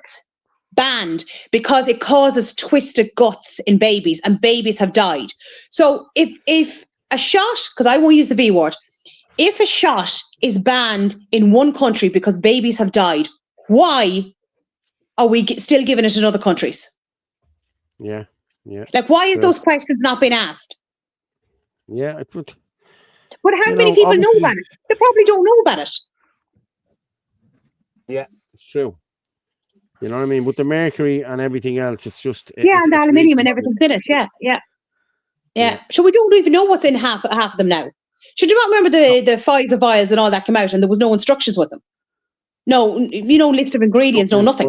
So nobody knows. There's no informed consent. You have to have informed consent. Yeah. Sorry, Joan said palm oil. That's where the peanut allergy comes from. Palm oil, yeah. Yeah, they use palm oil now. Palm oil is poison. Palm oil is Nutella. Palm oil and Nutella. Aaron Brockovich. Realness, Henny. I don't know.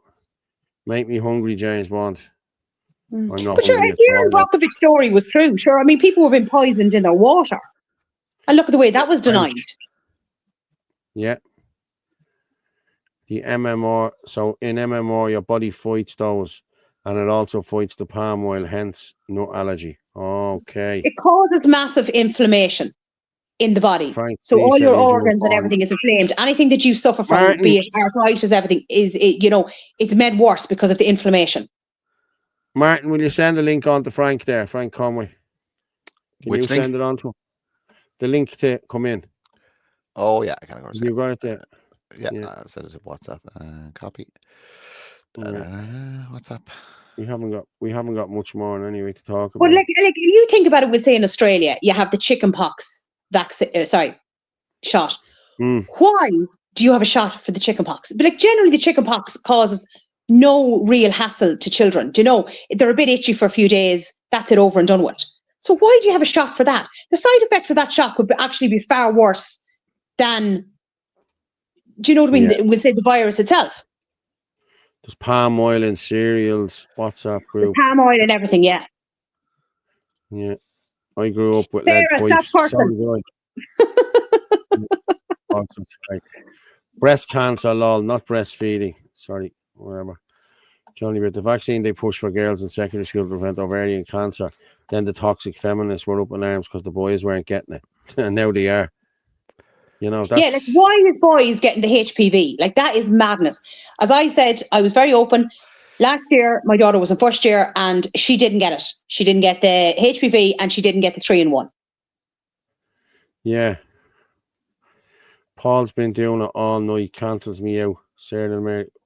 Oh, because I said, Sarah put up a thing going FFS. And I was like, Sarah, stop cursing. No, I don't think Paul's cursed tonight. Oh, I just seen lol. And then I seen Paul's been doing it all night, cancels me out. I didn't even see it there. I don't think so. I don't think so. Yeah, link has gone into the media group there anyway. So cool. Okay. Cooking chips and chippers in palm oil. Yeah. Nobody should get HPV. Yes, I agree with you. And the side effects of HPV are really bad in Australia. Like girls have been left infertile from it, and also it's shown up as well that if you do end up with cervical cancer, it's made worse for those who have taken the shots. So why have they been given? I'll tell you why. I'm just going to play a video here that'll tell you why. This is Bill Gates in 2008 telling Klaus Schwab what it is. You leave behind a legacy of having transformed the world into I would say, into information society. Now, if you look forward and at your next career step, career may be not the right word here, but at your next life phase, what would you like to see as your legacy in 10, 15 years? Of the new work? Of the new work, yeah. Of your new function. Well, I set very ambitious goals because I'm quite optimistic. If you look at, say, the 20 diseases that our global health program goes after, I'd hope that within 15 years, over half of those, we could have had a very dramatic impact. You know, huge change in the mortality rates in developing countries, which then has this effect of reducing population growth. That's this big benefit that then makes everything like education and nutrition a lot easier. So I have very high expectations there. I hope many will follow you. We will facilitate it in any case, because that's the mission of the World Economic Forum. So yeah. Do you know what he's like? He's like a smiling devil, isn't he, Bill Gates? How are you, Frank? How's things, buddy? Well, Paul, how are you getting on? You keeping well? Hey, Frank, really can't see you there. Power cuts? Power cuts in Waterford? Yeah, no, I'm not in Waterford. Oh, you're still on holidays. You're still on holidays. I am, Martin. Yeah. So I'm on the balcony out here now, so I don't know what's a good lighting area. Oh, you're all right. I went to night school. I can see you. Don't worry. God love him, Frank. Paul's been around a long time. He's adjusted. Sure, he's probably had a lot of carrots anyway, has he? Oh, loved them. What's are you in Lanzarote? Is it? I am, Martin. Yeah. What's left to go. I haven't been in a few years. What's it like over there? Is it still the same? Sure. It's lovely. It's no chemtrails. You know, there's an airport out the road, so there's nothing like that out here now. So it's lovely weather. It's you know, there's a bit of cloud cover at times, half the day. Now today was a bit windy, as you know. Lanzarote is typically like that this time of the year, but it's deceptive in terms of it seems cool, but you get pretty scorched, you know. Yeah. So what are the demographics like in Lanzarote now? Yeah, sure. Look, I was here. I think when you were around here, then back was it 2003? You were out here, Martin? Yeah. 3 and 7, I think. Yeah. Yeah. So I was out here around then as well, and it was about a couple of years after that again, like maybe 7. I was out there, and within those 5 or 6 years there, I thought there was quite a change. To be honest, the demographics have changed, and you know, like a lot of services staff now, they would be Moroccan. Because, you know, Lanzarote is just off the Morocco there, the coast of Morocco. So they see it as a good way of, you know, gaining employment over on this side. A lot of Indian as well. And what's good is that there's a couple of places now that have opened up that are actually locals that are from Lanzarote, the island itself. So there's a couple of places that have opened up, like cafes and the burger bar. That are, you know, it's nice to see some locals, you know, opening up in their own, because because you speak to some people and they can't afford accommodation on the areas nearby, and they have to live up in the mountains. So that's the way it is there, I guess. I guess it's like Ireland, you know, we live in more rural areas, or we're kind of becoming more rural than urban. I'd rather be in Lanzarote now than be sitting in Ireland now at the moment. So I'd love to be in Lanzarote. Is it pretty bad over there, Paul? Is it the weather-wise? Yeah. The weather's shite. Yeah, it's been crap. Yeah, it's been raining. What temperature is it over there, Frank? I don't know. In the 20s anyway, Orla, mid-20s. Okay. You know, give or take. You know, like for up until 1 o'clock it was cloudy. I brought the jumper with me, but I didn't wear it. You know. In the evening time, then it got hot. Then, it'll catch you out, and then the winds will blow. But still, that wind, you kind of deceptive, as I said. People like a lot of Irish people would have come over here and they know what I'm talking about. And then evening time, it's cool this time of year. But look, it's lovely weather. You know, I'm sitting outside here now at the moment, and it's well, we're not one bit jealous, Frank, because I mean, it's not like we're here and it's pissing rain every day for the last few days. Yeah. It's always the same. It's always the same. Once the kids are off school, the rain pisses. Every time the kids are off, even if they're off for 3 days. Every time, Paul. Every time. Was it like that in the 80s? Was it like that in the 90s? No, it wasn't. What's going on? I don't want to be. I'm going to be honest. No, I'm going to be honest. I say it all the time here, Frank. When I grew up I was born in 68, so it's 70s, 80s, 90s. I was a wild child. I was a mad joke. You know what I mean? That's 15. I was going to say 88. Yeah. But like we used to. I'm not messing. For the whole 3 months of the summer, it was sunny. There was no rain. There was no anything. Like, you know what I mean? It was, and we used to go out and we'd be in fields. We never had sun cream. We never had anything like that. We'd be black. You know what I mean? And you'd know. You know what I mean? Like, but that was the whole summer. And we'd go missing from 9 o'clock in the morning. We'd leave the house. And we'd be gone to the beach, be mad know where we are. We'd have a pound or two to get chips and your tea, and you'd be home then by 9 o'clock. Nobody ever worried about you. They knew who you were with. They knew what you were doing. They knew you weren't stupid, that you wouldn't do anything stupid, you know. But now it's... I only had that conversation yesterday.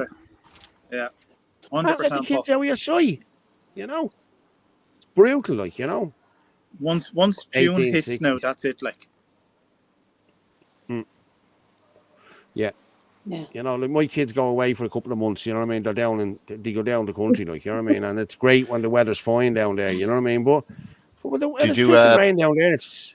Paul, did you get the link I sent you about the start of the show? Somebody said about the talking to trees in Trinity College. Yeah, I didn't. Where is it?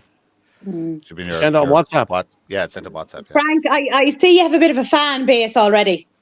What's that now? Michael, John, and a few are quite happy to see you, Frank. All right. Is that the messages coming through, is it? Yes. So, yeah, you've got a fan base already. Sure, look, we have to start somewhere. Anyway, Orla, that's great. That's it. Yeah. Where's Michael Dennis? Look, you're going to say, Angel's gone. Look, she's gone running there. Not interested. Okay, that didn't last too long. I didn't. I was like you, Orla. Who said that they were watching that video of the Trinity and then they couldn't watch more of it? You know, I was the same. I watched it at the start of it. Yeah, but look at trees do. Look at your man.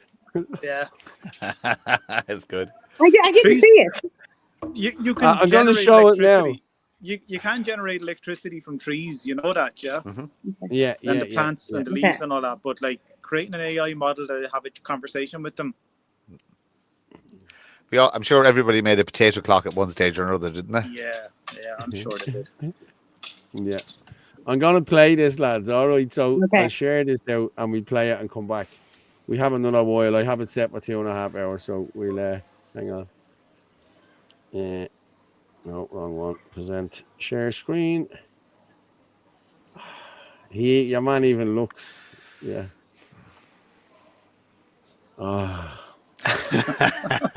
Evan Greenley. Yeah, my name is you could make it up. This is the Talking Tree project. It all started when I thought, could I make nature have a voice?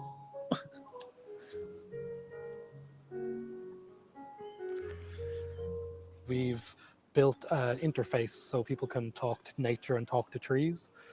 We've taken sensors like temperature, humidity, soil moisture, soil pH, even the bioelectrical signals from the tree. We feed them into an AI model that then translates these into human language so that we can have a back and forth conversation with nature. Years ago, I shared the soil with many other tree roots. So many signals in the air. Now there are fewer. The silence beneath me has grown. We can kind of learn its feelings, for lack of a better word, over time, but also things like if a human comes up and touches it, we can sense that. And where we want to go with the project is, can we use it in conservation? Can we actually understand what a mycelium network that connects all the trees underneath? If I touch one tree over there, does this tree feel that, and how does it feel it? That's where we're pushing the project to. Can farmers talk to their crops? Can we detect wildfires before they go out of hand by talking to nature, connecting ourselves? Stop global warming. Fuck me.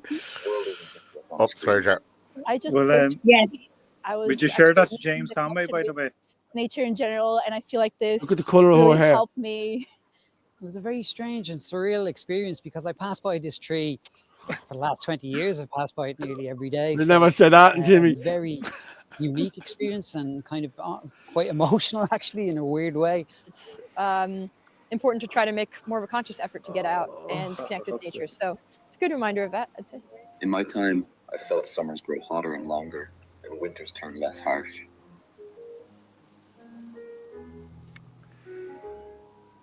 Oh, such shit. Using AI to, using AI, I'm sure they pushed whatever narrative they wanted to get across. As sustainable as possible.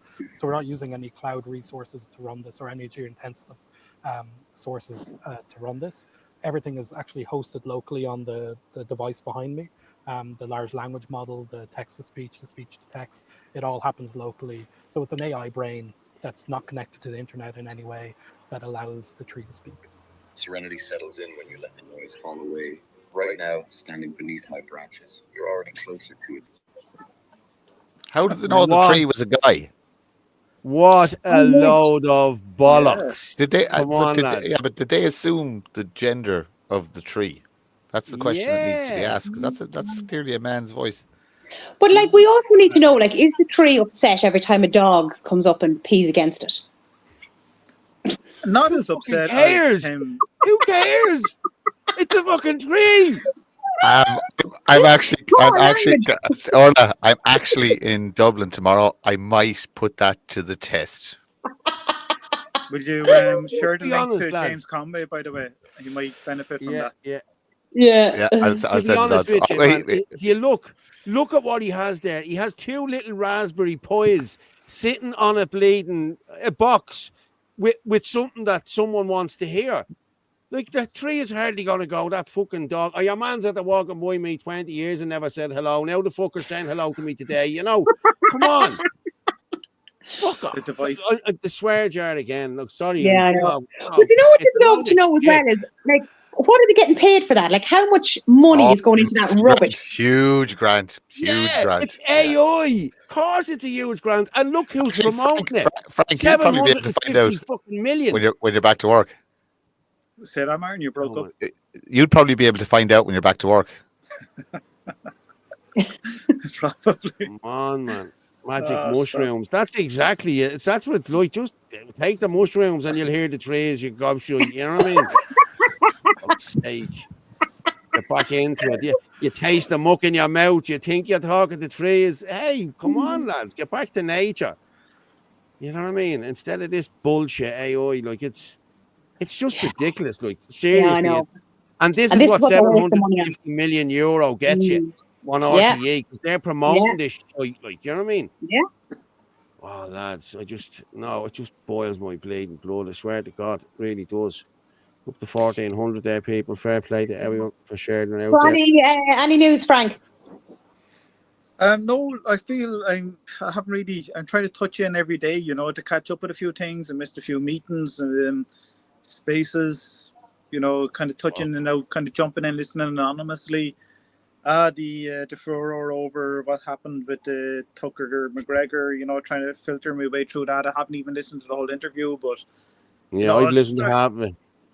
I only listened to about 12 minutes of it now. So look, we meet again on Tuesday, and but other than that, no, I have no other news. No, I'm kind of trying to catch up now, to be honest.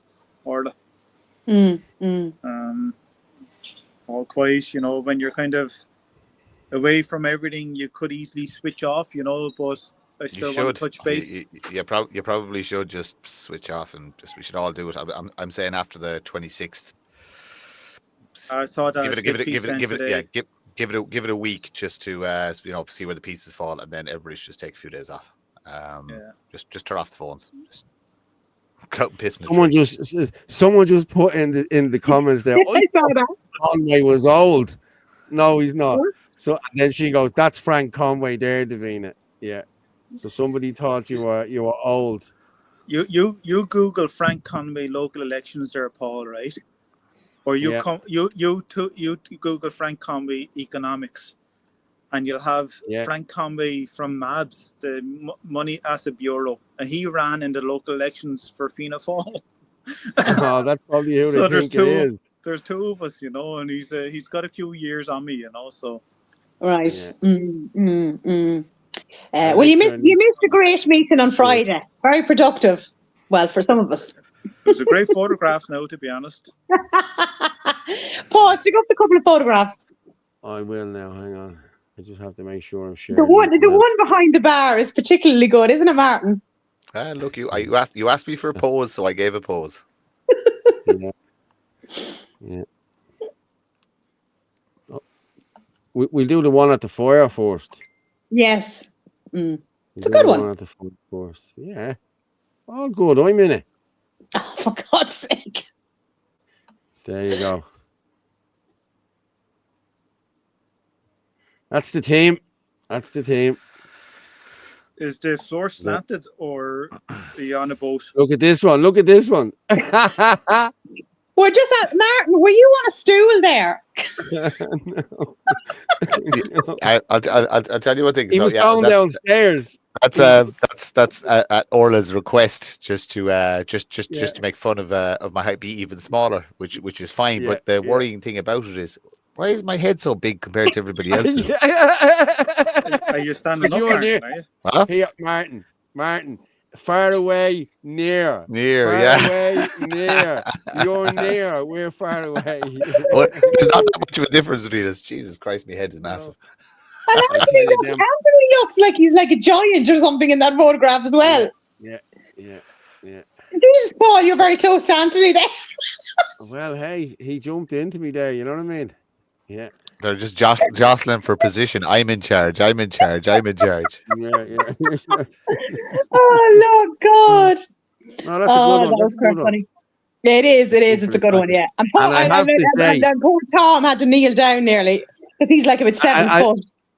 As Tree Book says, they were lovely, creamy fucking pints.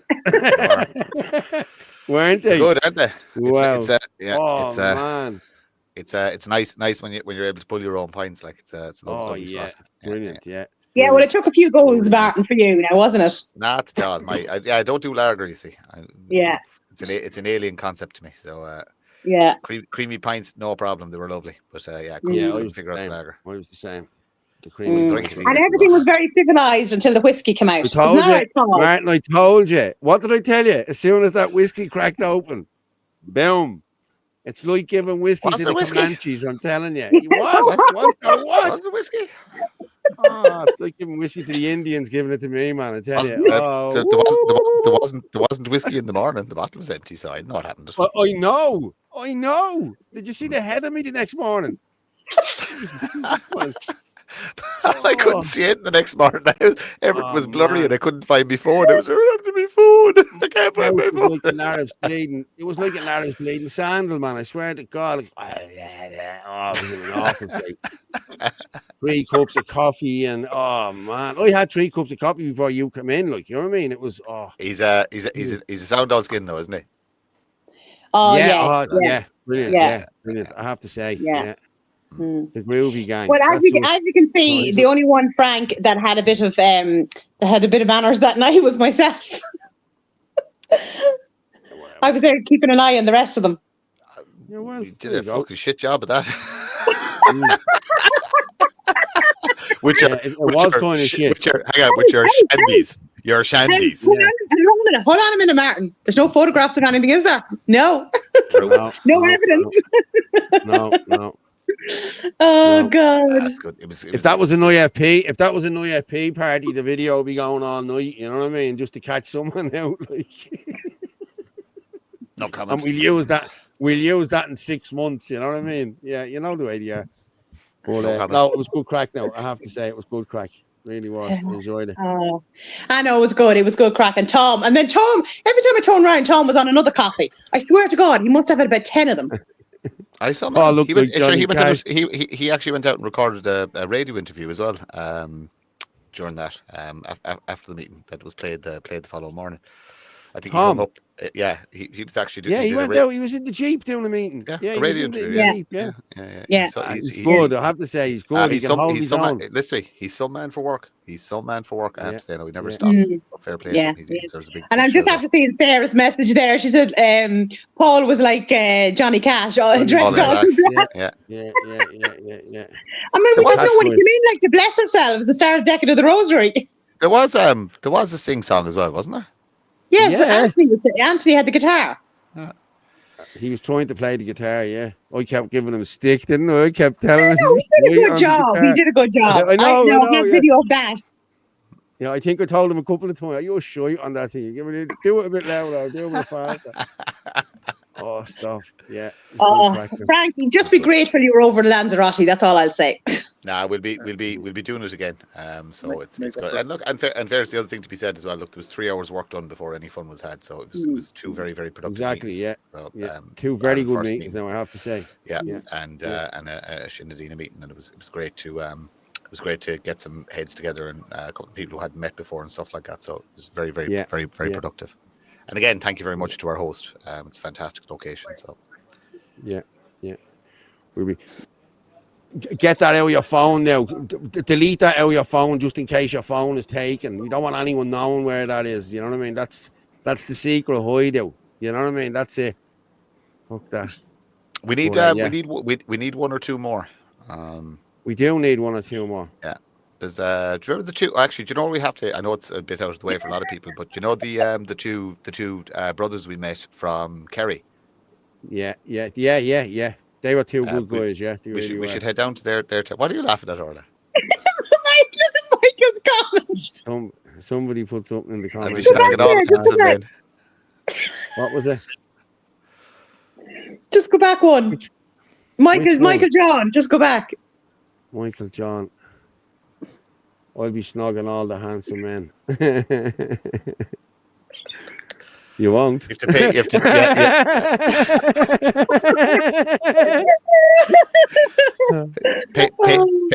Pay your membership and anything's possible. Maybe. Maybe if the whiskey's out again, Paul. Paul, if you don't think I'll prostitute you for the cause, I will. You as well, Frank. We might borrow that device from Trinity College there, and we'll see what happens. You connect it up to Paul and see what he says when he's. Oh my God Almighty! Could you imagine? It'd be all bad language. Lord! Don't mind it. It's all shy. It's all what you want to hear. Like your woman came along there and with the bleeding purple hair and say, "Oh, I used to be a tree. I've been doing this for a year," and she's all sympathetic to the tree. This is what AI wants you to do. It's why do you see? And, oh, look, she has purple hair. Look at this fella with his cap. Jay-Z hasn't seen anyone in years. Well, I used to see here, and I was the tree, and he feels good about himself because of AI. It's all shy. Is Jaden still there? If you we need a picture of Paul and the tree and a witty comment. Oh, Jaden, that's your next project. I have to say, I love them all. I do. You know what I mean? I really do. Daniel's just got to send me in. Christ has risen. Happy birthday. Yeah.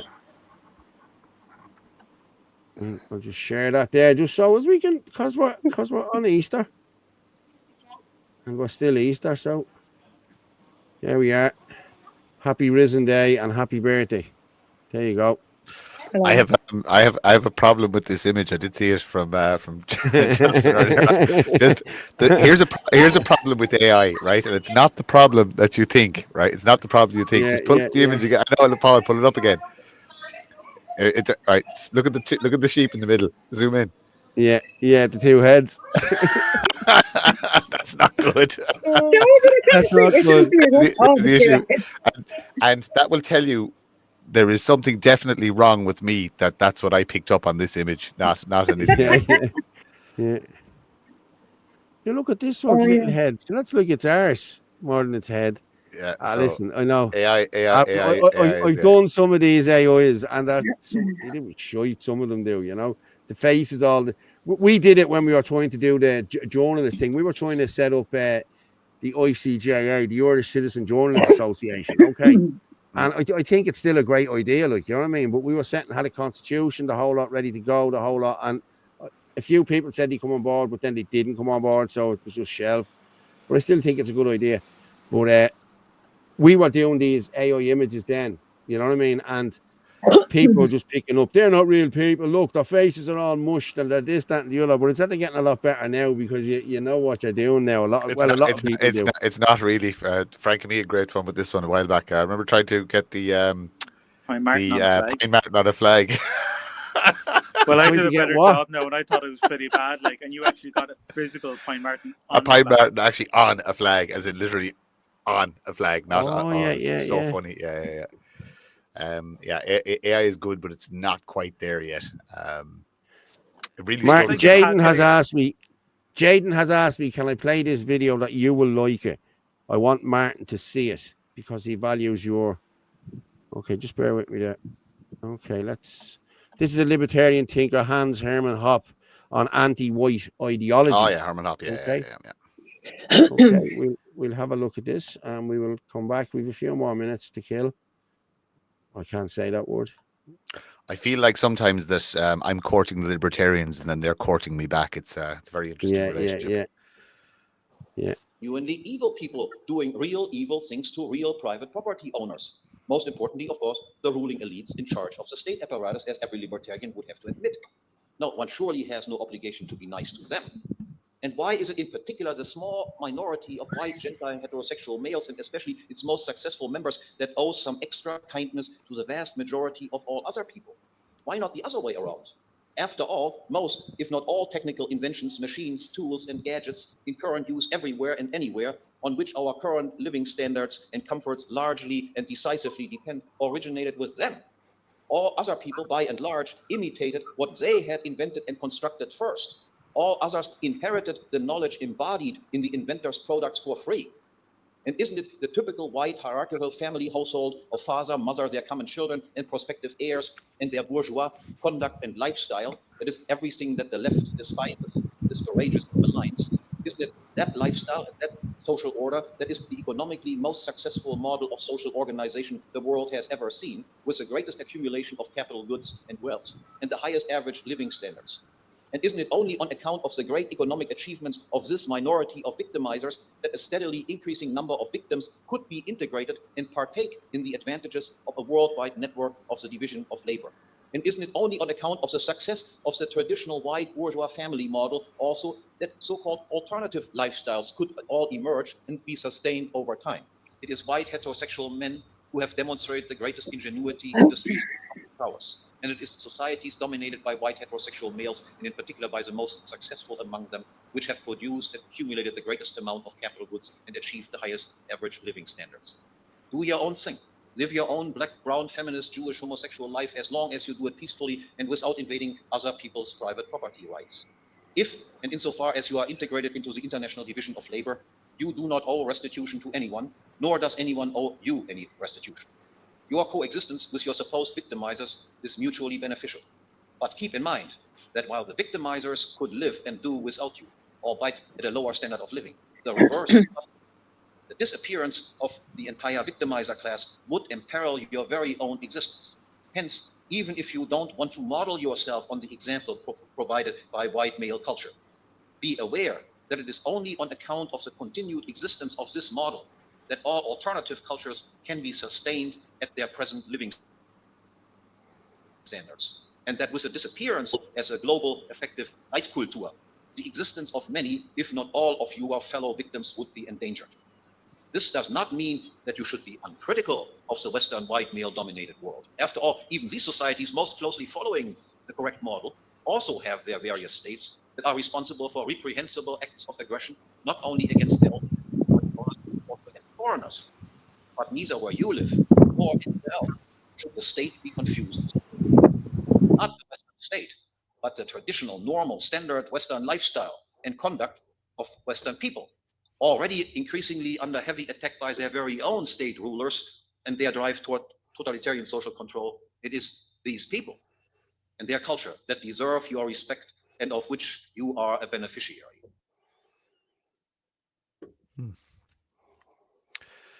Interesting stuff. Sorry, I just Frank, I muted your mic there because it was just picking up some wind during the video. It's a good. All right. It's a good concept. So for anybody who didn't hear all of it, so basically he's saying that our civilization, the Western world, has created and provided so much that even if you were, now the Irish didn't do this, but let's just say you were part of the British Empire in the past, you still benefited. The net benefit to having that system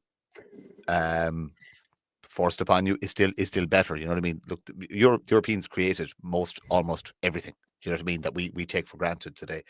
And if you destroy that society, if you take away that, what we have, the mom, dad, and family unit, and you go to work and you produce. It's about production. You know what I mean? And then you reap the rewards of your production. That's essentially what it's about. If you take away that system, everybody suffers. Everybody suffers. What we do need to address is, and I've gotten a lot of flack on this in spaces and stuff like that for saying this, we do have to address the welfare state in Ireland. I'm not for a second saying there should not be a safety net, but I have a very clear definition between those who can't and those who won't. And those who can't, you have to have a system in place that a system, you know, because I won't have humans falling through the cracks. But you essentially tell those that won't that you're not getting anything. You must fend for yourself. Now we'll make it to. It's in one of the policies I've written that we can create a country where it's harder to fail than it is to succeed. And if you create a society where it's harder to fail than it is to succeed, then you're not going to have any social problems. You're not going to have anything because everybody will. Well, I think we'd lose an awful lot of voters bringing in something like that. I'm being honest with you, because the bulk.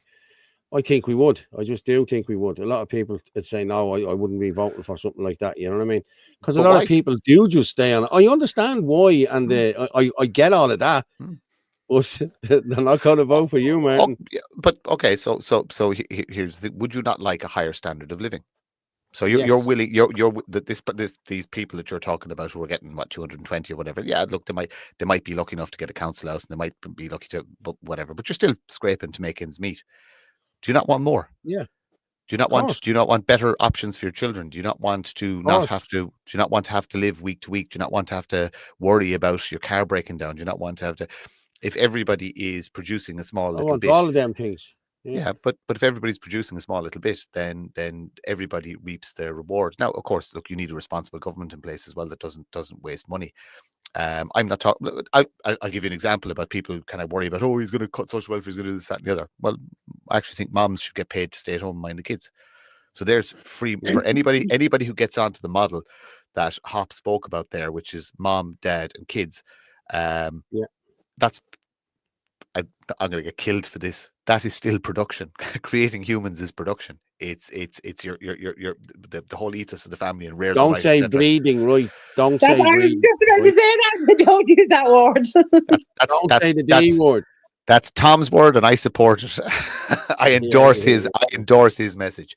But if you actually do that, you're willing to do that, get married and raise a family and 4 or 5 kids, right, like that, you should be paid because you're doing the country a service by having more white Irish children. So it should be done. And then, like I said, there's other things we can look at. We can look at healthcare. We can look at. There's lots of things that, like, nobody's going pulling the rug out from everybody, but everybody has to do a little bit. And it's fulfilled. People don't realize it. If you're caught in one of these cycles where you have been denied opportunity because of whatever, where the housing estate you came from, or your school. It goes back to the education. School isn't for everybody. It's about identifying that we need to really look at our education system, because there are people out there that have huge amounts of skills and knowledge and have ability, but the school system just wasn't for them. They couldn't function in that environment because it's not a natural environment. So those people, you have to find a different way to reach them and give them something. You can't tell me there's anybody, or that there's a majority of people that are happy sitting at home doing nothing, fucking smoking weed and drinking cans. That's not an existence. That is not an existence. And there's so much more to life than do that. Now, the other side of that, in the current system, I've worked all my life, yet I still live week to week and month to month. Do you know what I mean? Just because of the way the system is designed. So you need to look at taxation as well. Taxation is something those who again, if you fix the education system and fix the social welfare system, you actually don't need taxation anymore, and you can actually pretty much remove income tax, which libertarians will absolutely love. It's a very, very, very long process, but like, the country is changing. It's going to go. The pendulum is going to swing one way or the other. I believe we're going to swing very, very far right in the next 10 or 15 years. I mean, very, very far right. That is not sustainable. It has to swing back to the center. But what does that center look like? And I think an awful lot of what libertarianism has to offer could be a potentially a permanent solution to managing the country from an economic level, which in turn will probably fix an awful lot of the socio elements as well that trouble society. But again, it boils back then to giving people hope and eliminating drugs from society, and there's a lot of moving parts to it. There's no one fix. But I like listening to the libertarians. And you know what? The great thing about them is they're as fucked up as we are. Sorry, it's another curse into the swear jar. They have extremes as well, because they go from absolute anarchism to kind of a soft kind of libertarianism. It's a great mix of ideas and people in there. Get on board. Come in. There's a committee there for you in Ireland First, where you will have full autonomy to just basically have a think tank. That's it. Have a think tank. There's so many Twitter accounts out there that are libertarian, Dublin Libertarian Mayo, Libertarian Jared Casey, etc., etc., etc. Come into Ireland First, have a committee, sit there on your own, have discussions, have debate, throw ideas out, and that's how we fix the country. I'm actually meeting Jaden for breakfast during the week. So yeah, brilliant. Yeah. So we'll have a chat, and I'd say he wants to know about Ireland First and everything else. So but like, it's great to get young fellas on board. Like, you know what I mean? It really is. And I don't mean that in a gay way, or one of them outfits with the flags standing over at the thing. You know what I mean? And it is great to get young minds on board. You know what I mean? Because our youngsters are brainwashed. They really are. Here's a good. I actually was just thinking, Paul. Do you know the way you're very popular with the older ladies?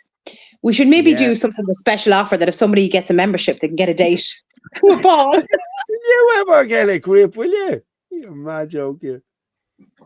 Afternoon tea with Paul. Martin said he had no problem in putting Paul out there. Yeah, I know.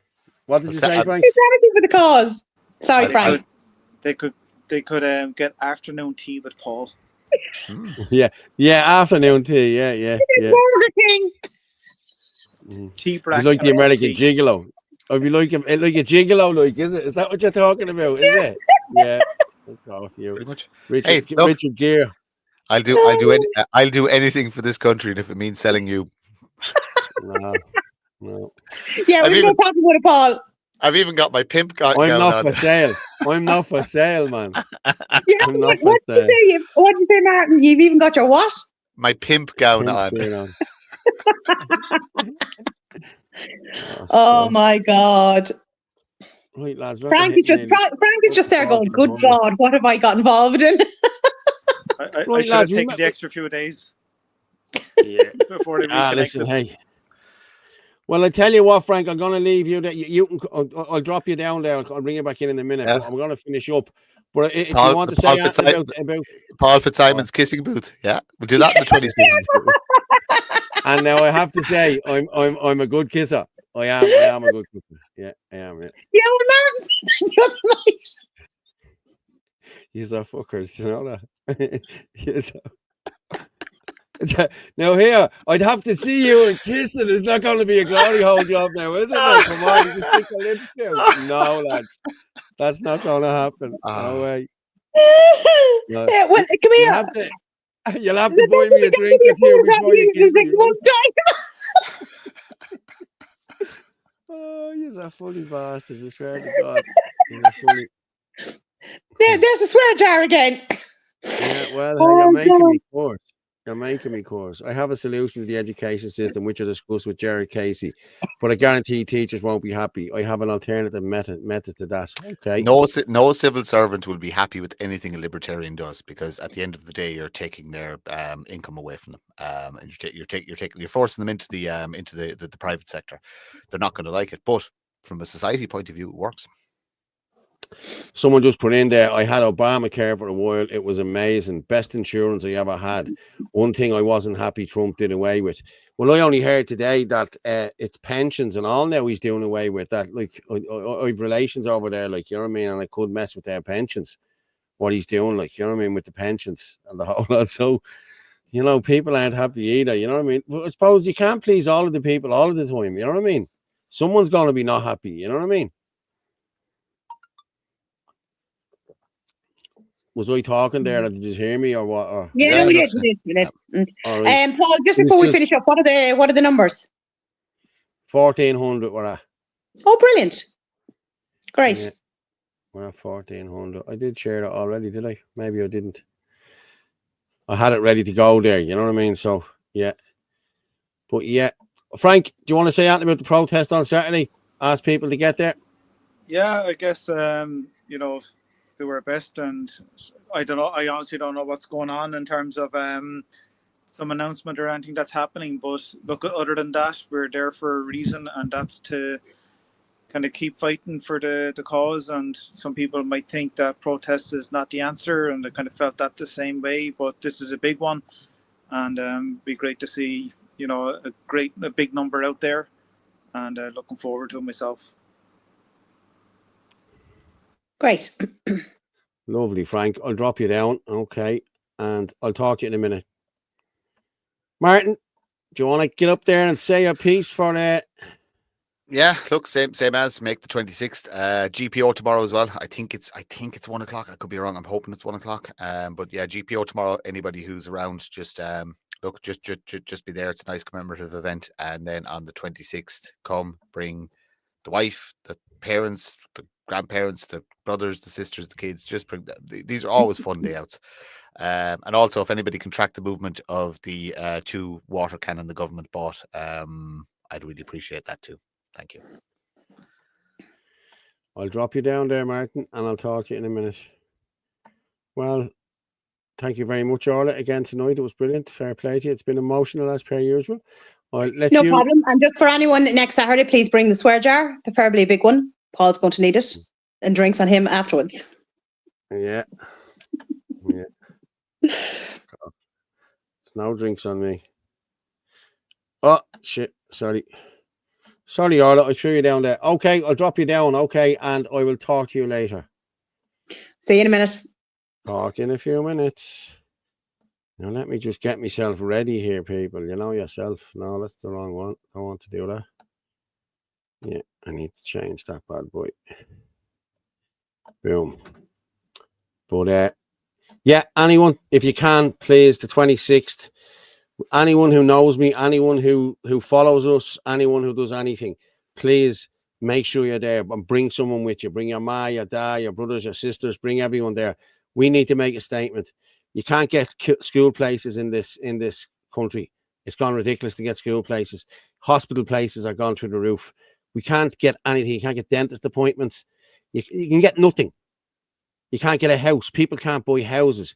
If you're them people, if you're living with your mother and you're 30-something, come out with your kids, please, on Saturday and show this government that we mean business. And thanks very much for this evening, everybody. It was a great evening, now I have to say.